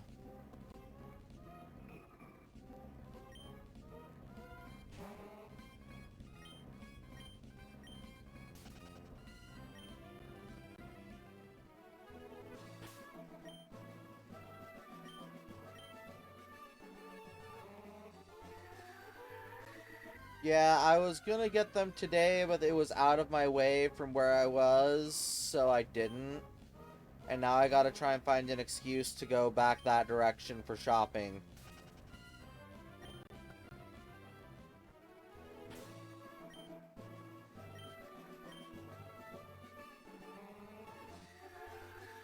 Also, I just gotta say, huge shout out to the other person who's just been lurking in my stream. I know you're not saying anything, and you have absolutely no reason or need to say anything in chat, but thank you for just being here. I appreciate it a lot. Oh, the original cheesy tots, so long as they aren't overcooked, are so good. They are legitimately one of my favorite items to get just in general from any fast food store. When they used to be a seasonal item, I would go nuts whenever they would show up. But now they've become just a regular menu item.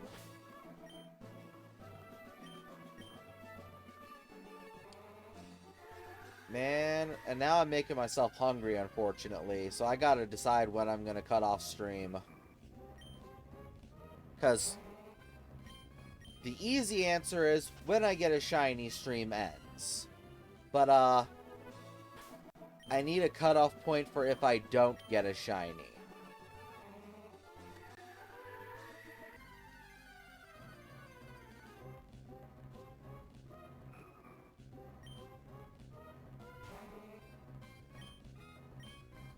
Cheesy tits. Two things that while I love on their own, I don't think I would love together.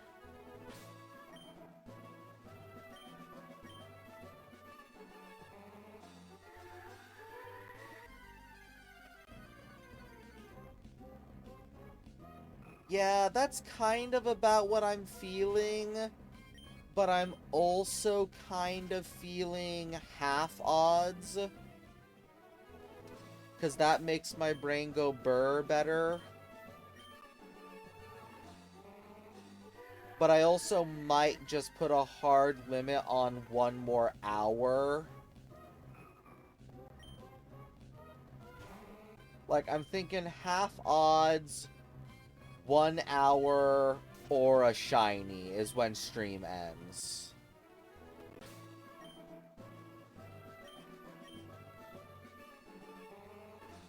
Yeah, I'll also see at 3,500, but I'm thinking half odds 1 hour or a shiny is what I'm gonna go with. Which half odds are what? 4,092?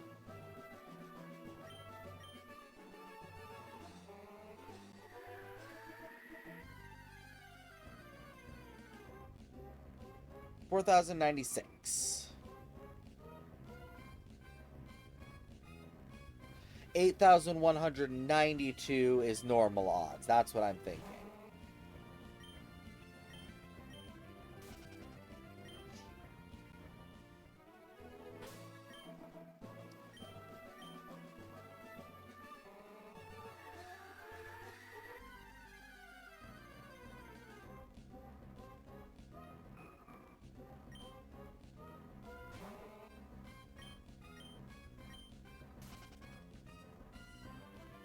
Yeah, and I can just never... I know it's 8,000 and 4,000, but I can never remember the front end number.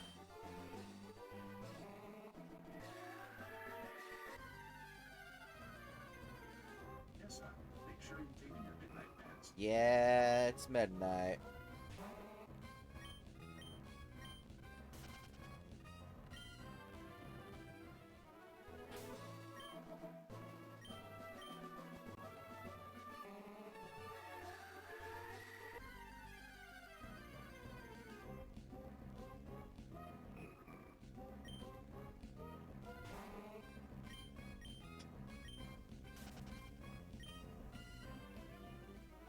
Also, now that I know my mistake of what was causing MGBA to crash, I'm gonna possibly take a look at adding more encounters next time.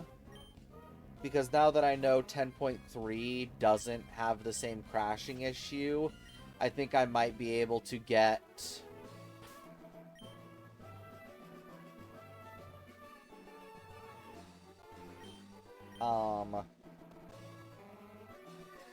get more instances running on 10.3.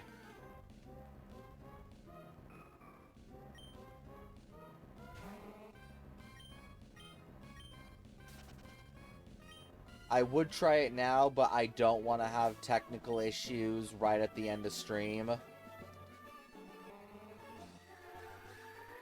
Before a shiny has shown up, at least.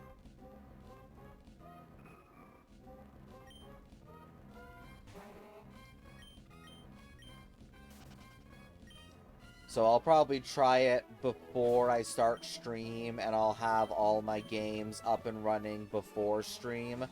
I'll also test if moving 10.5 to my HD drive instead of my basic hard drive results in better. Because I think actually technically moving it to my solid state drive would work even better.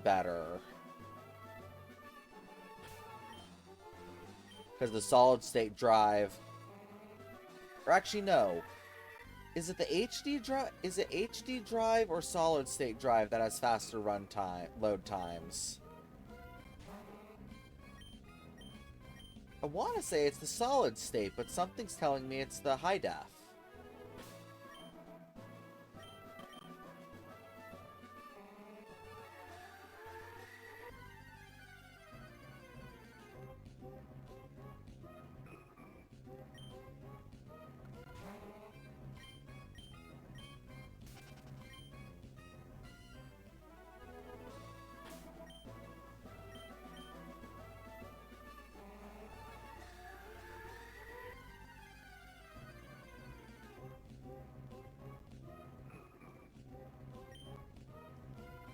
Okay, a solid state drive is significantly faster than a hard disk drive.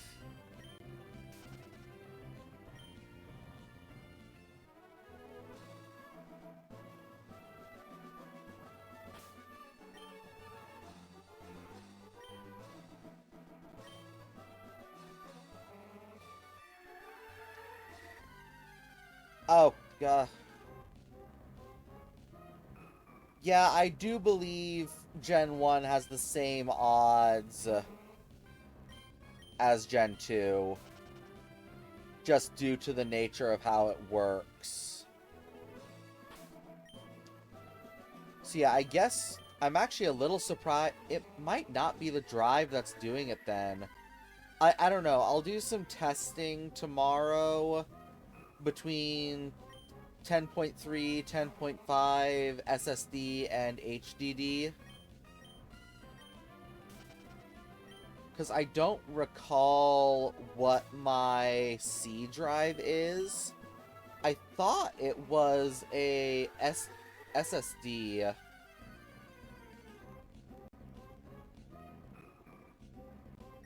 But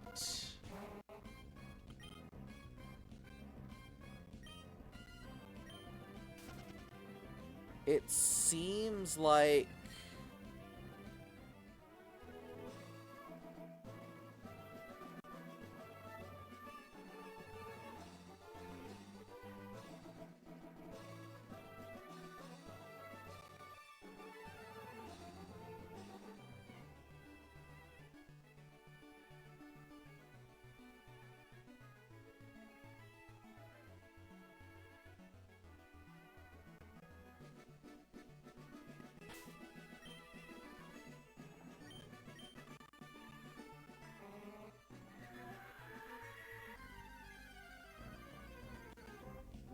Okay, no, I think they are all SSDs.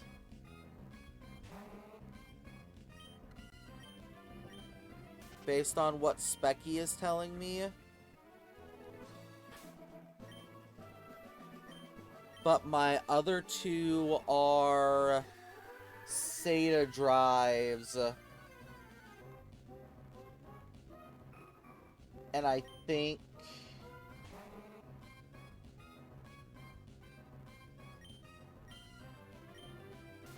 my D drive is faster than SATA.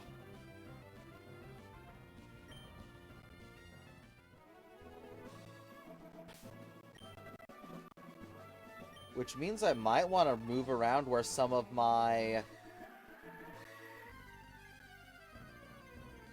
Is that what I have in my D slot? It has to be.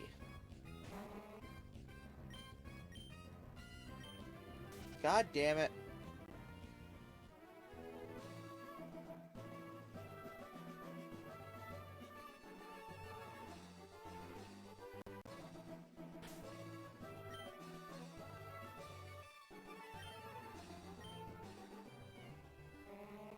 M.2, yeah, that's right. It's an M.2 SSD.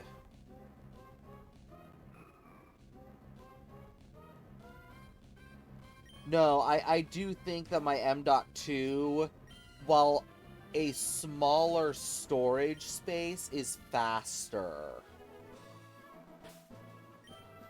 I'm remembering that now from the person who helped me build my PC, that he said the M.2 is faster than the SATA 3s.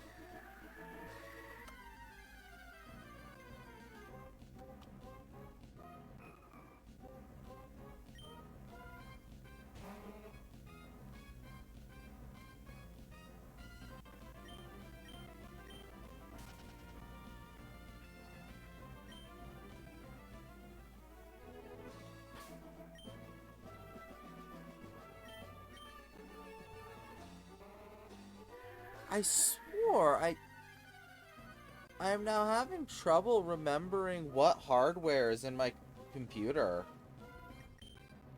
I guess that's part of what happens when you don't build it all yourself and you have help.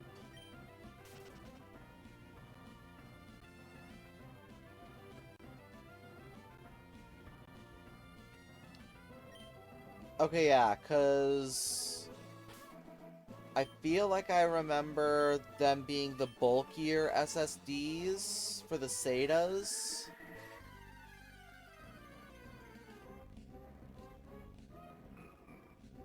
And then the M.2 in my third slot, which is the lower profile. Unfortunately, without getting up and actually looking at my PC, I don't exactly know.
Gigabyte per second.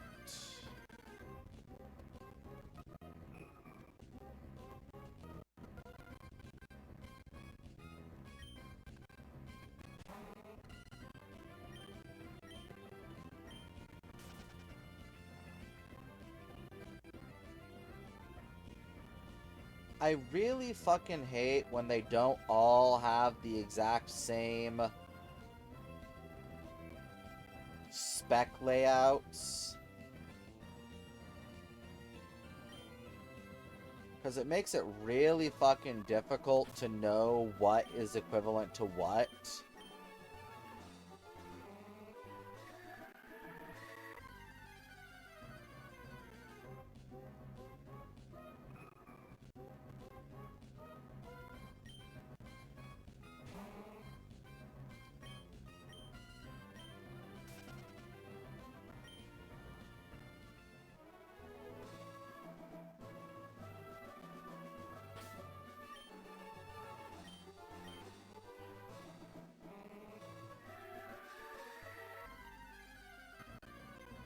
Oh, geez, yeah. Looking at the comparison on the M.2, yeah, my SATA drives are able to read and write at about 600 to 550 gigabytes per second, whereas the M.2 is able to read and write between 15 and 18,000 gigabytes per second. So yeah, I definitely need to check with some of my games that are higher end and require faster speeds, if I have them on the M.2 or if I have them on the SATA drives.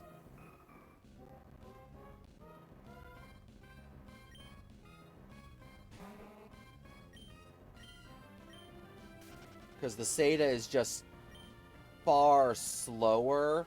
Like, it's good, it's got a lot of space, but it's just far slower in its read times.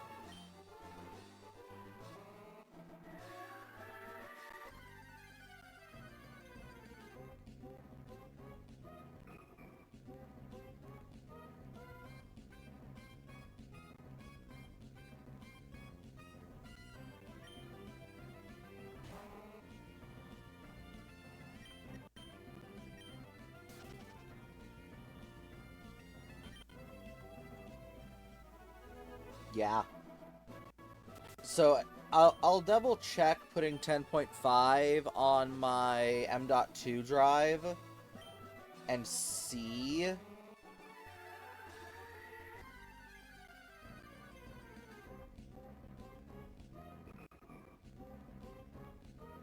Because it is definitely the far faster drive of mine.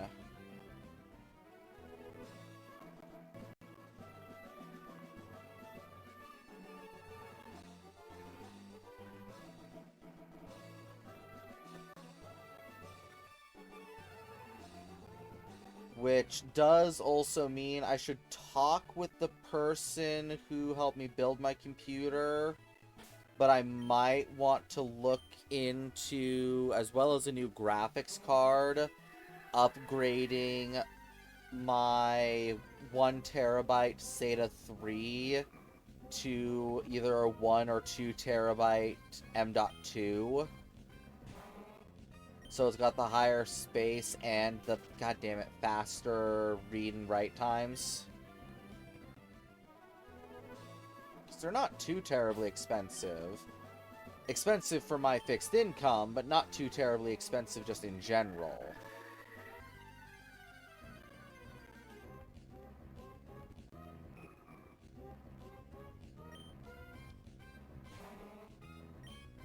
And I do apologize that a lot of that was probably tech mumbo jumbo that meant absolutely nothing to you guys.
Wow, that was chunky.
Sorry, had to type something out.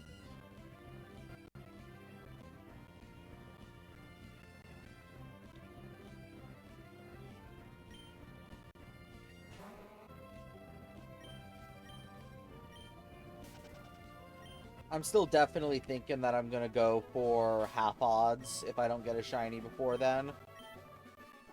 Because getting to half odds shouldn't take me more than the about 40 minutes I've got left in me.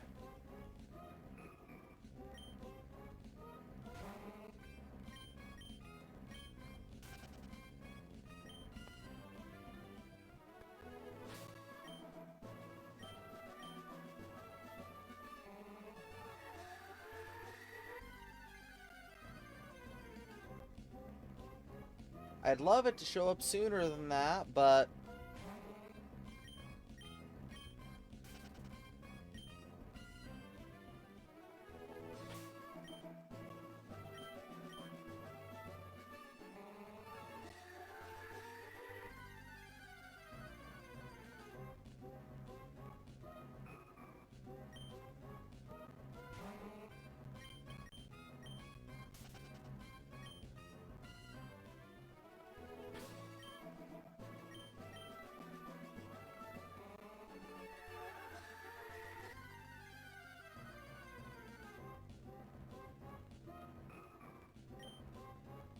come on, little guy, I'd really love you to be purple or pink. Whatever color you think this is.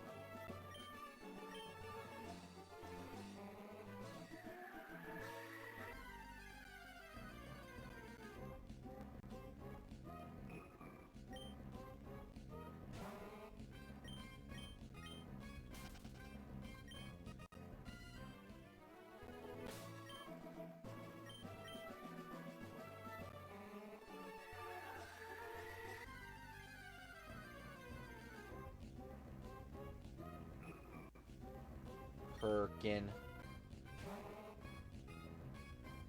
Purink. Sorry, I can read.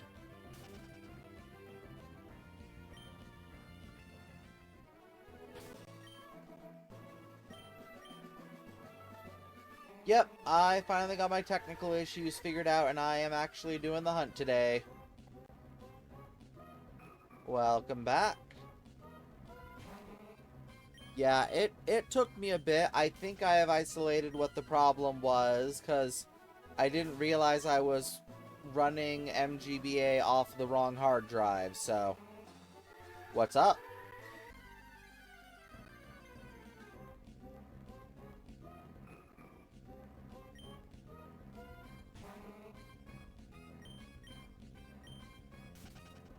Yep.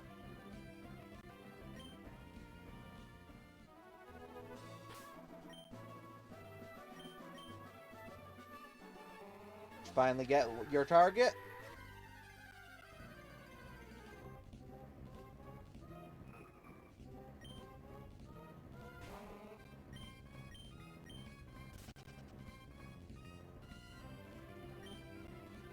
Nice! Technically, yeah, technically under odds. Not great under odds, mind you, but still under odds. That's awesome.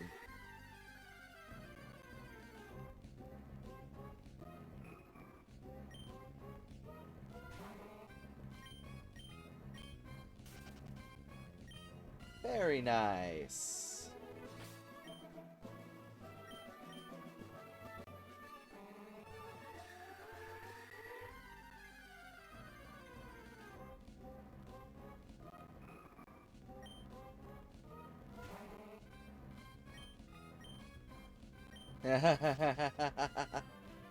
That's awesome. Getting your target is always fun and fun and awesome.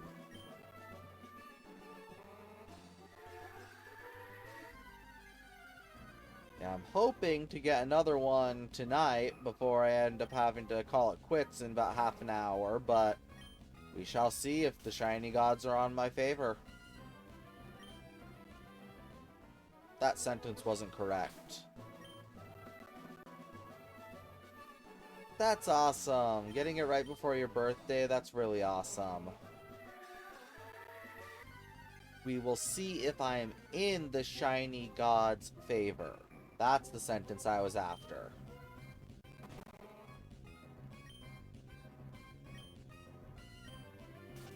That's a good question. It depends on the type of feel that you go for with your shinies. Like, for these Wynauts that I'm hunting, I'm naming them after different types of wine. Totally fair. Nothing wrong with wanting it on the cartridge.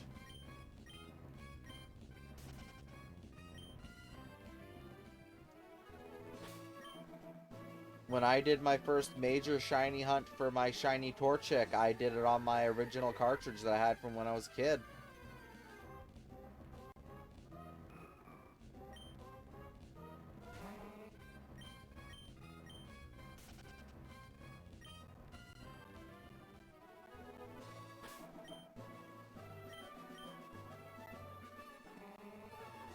Yes, the previous Wynaut was an exception to the naming convention because I wanted to name it after my recently totaled car, so... Because, for context, on the stream description and the coffee bar up there, I got in a car accident 2 days ago and completely wrecked my car. So I don't have a car anymore, and I quite liked that car too.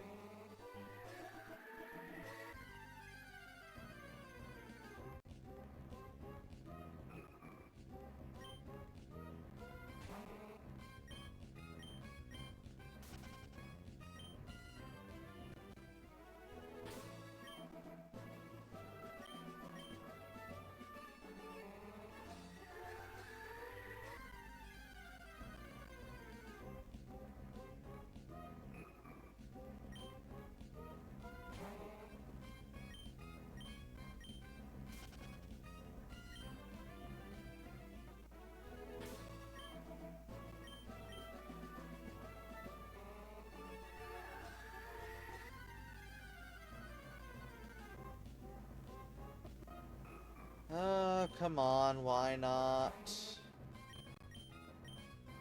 Damn it. Really wish I knew why it was dropping inputs on some of the instances, but not all.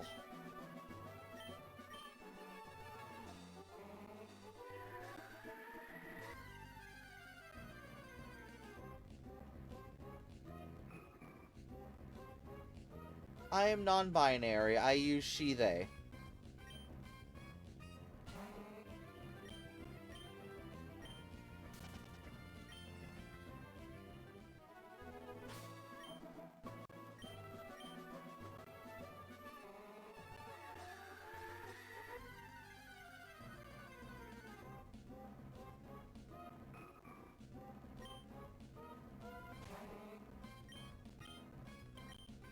Damn it.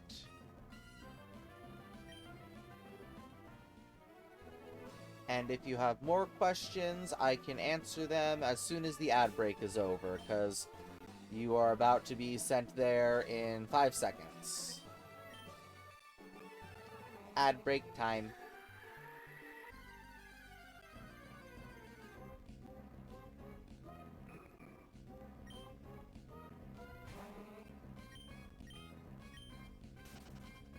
Damn it, how is that one consistently dropping inputs?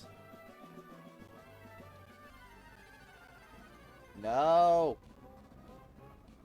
What the fuck?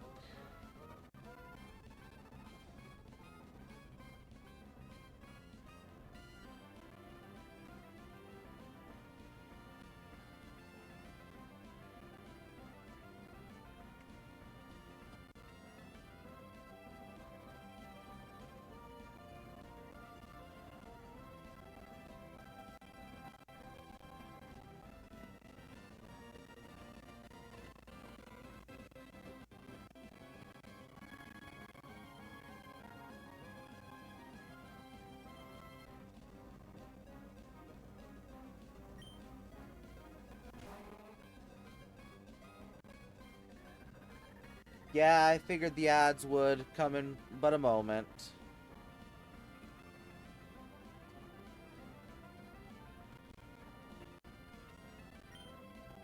Also, oh my gods, I'm glad this is during the ads because, oh, the noise when I get unsynced from each other is so unbearable.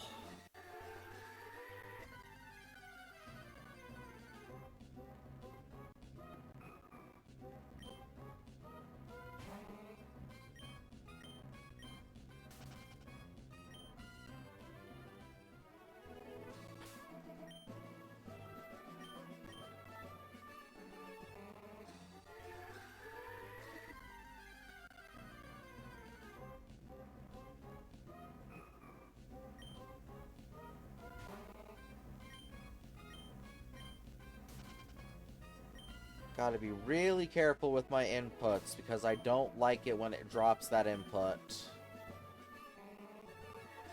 6, 5, 4, 3, 2, 1. Ad break over.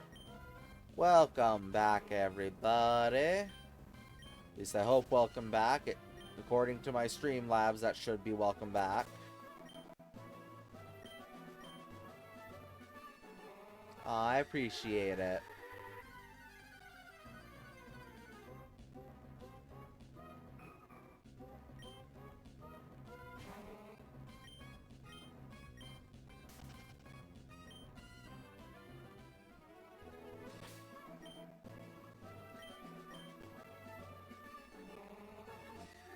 Yeah, I definitely think I'm gonna hit half odds a little bit before top of the hour.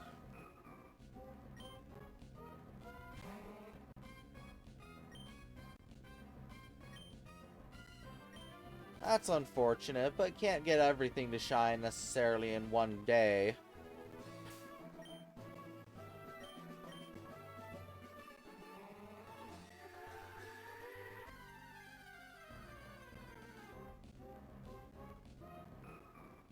Man, I keep hoping that this is gonna be the one.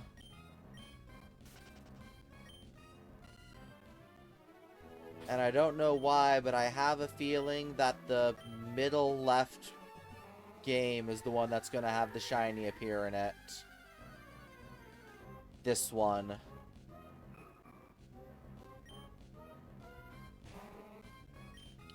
Don't know why, but that's the one that I feel like it's gonna show up in next.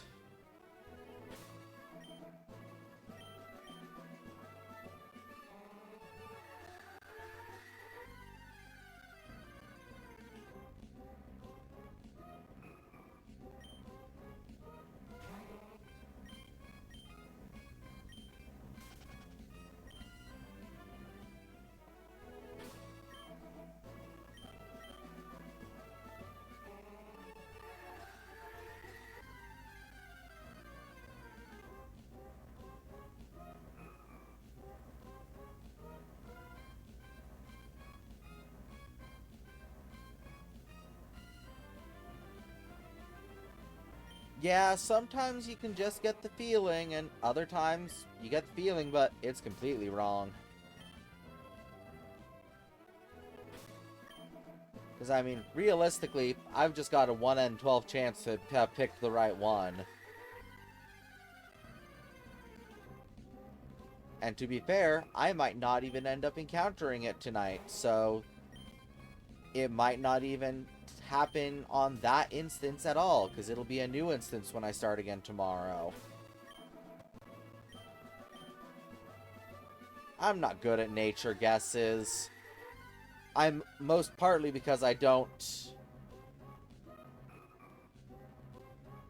know all the natures by heart. I can only name a handful.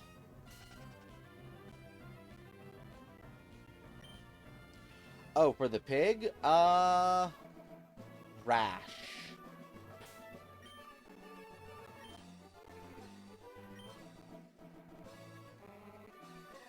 I mean, again, I would take having 11 instances shine at the same time, even though that would look very suspicious.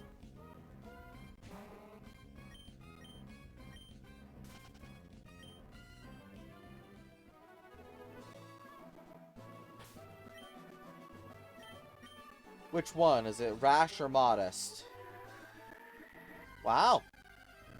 Yeah, that's just one of the, like, 5 natures that I actually am able to remember consistently. So, yeah, lucky guess.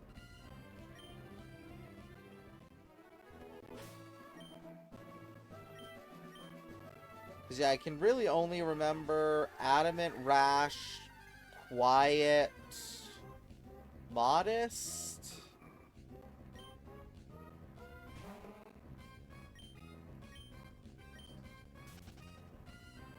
Yeah, those are the really... I can only really remember those 4 off the top of my head.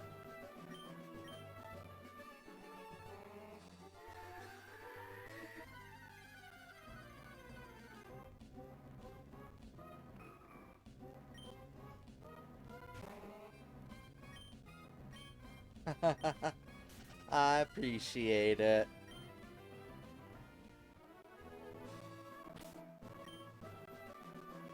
Yee.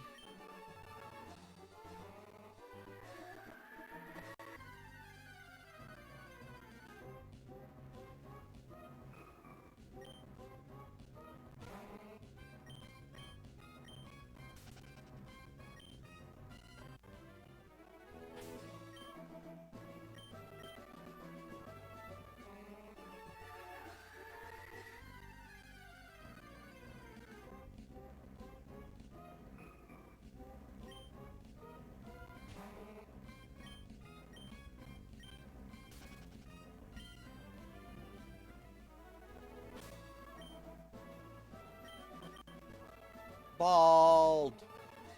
Bald. I'm bald.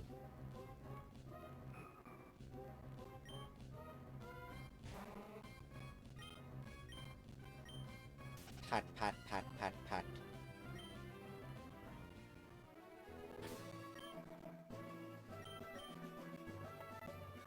Yeah.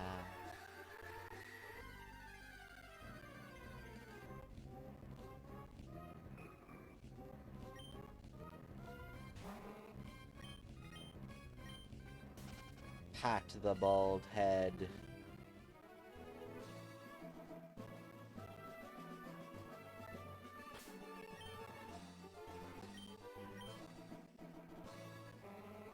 Well, almost there.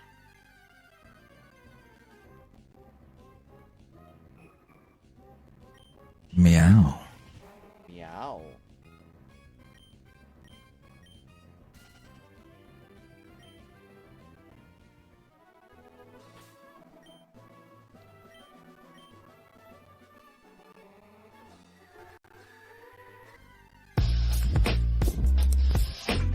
Oh my.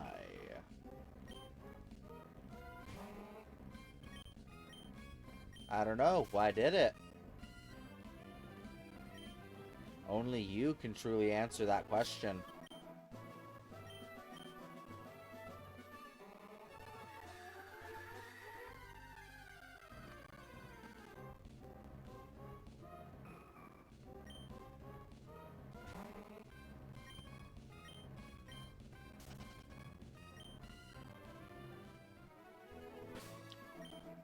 Well, another 100, and that will be it for the night, because that's where I'm going to call it, is at half odds. So, little Wynaut, if you want to shine and go to the ranch, then I'd greatly appreciate it.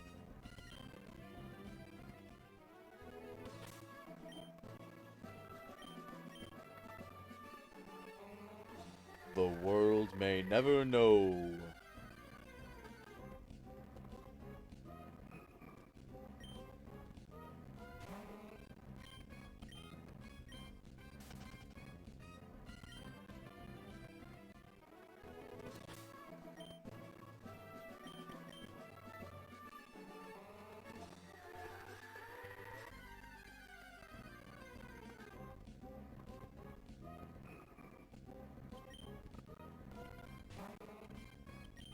Come on, little guys, shine.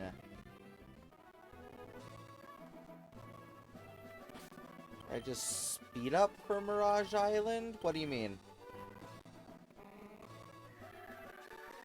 Like, I've not really used speed up.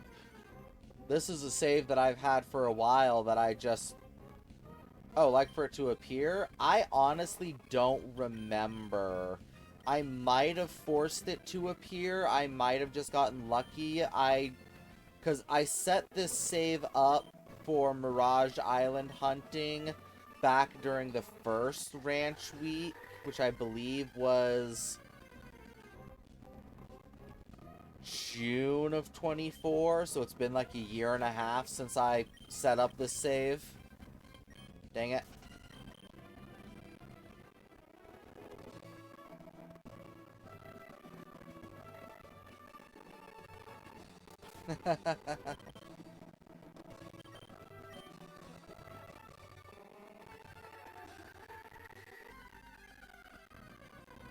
But yeah, I don't recall if I forced it, if I date skipped, or what. It was probably one of the first two. I highly doubt I had it naturally saved when Ranch Week came up. Because I specifically wanted to hunt Wynaut for Ranch Week. Initially, I was hunting Wynaut and Dunsparce. And then I've since just switched to just hunting Wynaut instead.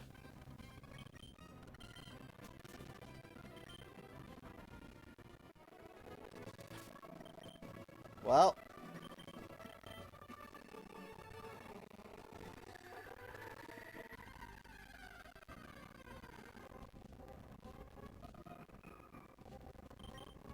One more set of encounters will put me at 50% odds.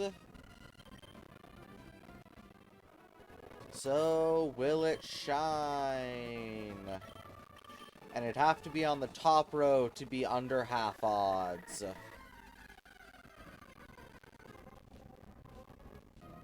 No, so over odds or over half odds it is. That is unfortunate. That's unfortunate. If you were looking forward to getting that, that really sucks.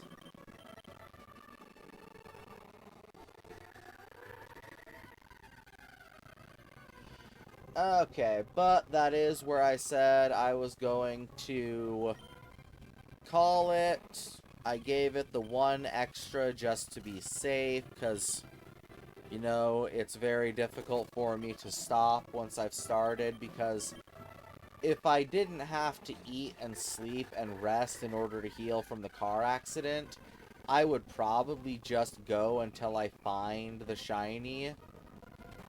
But I need to rest from the car accident. I need to heal, so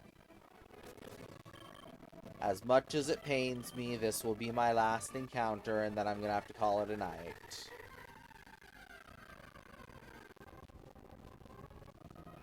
Yep, none of them shining today.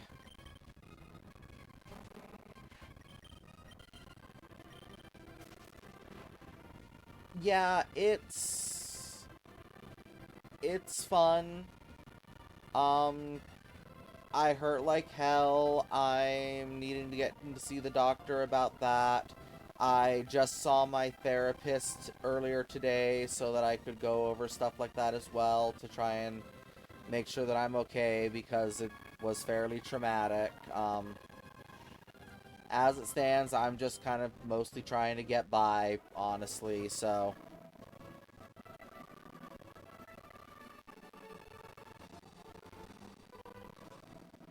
Okay.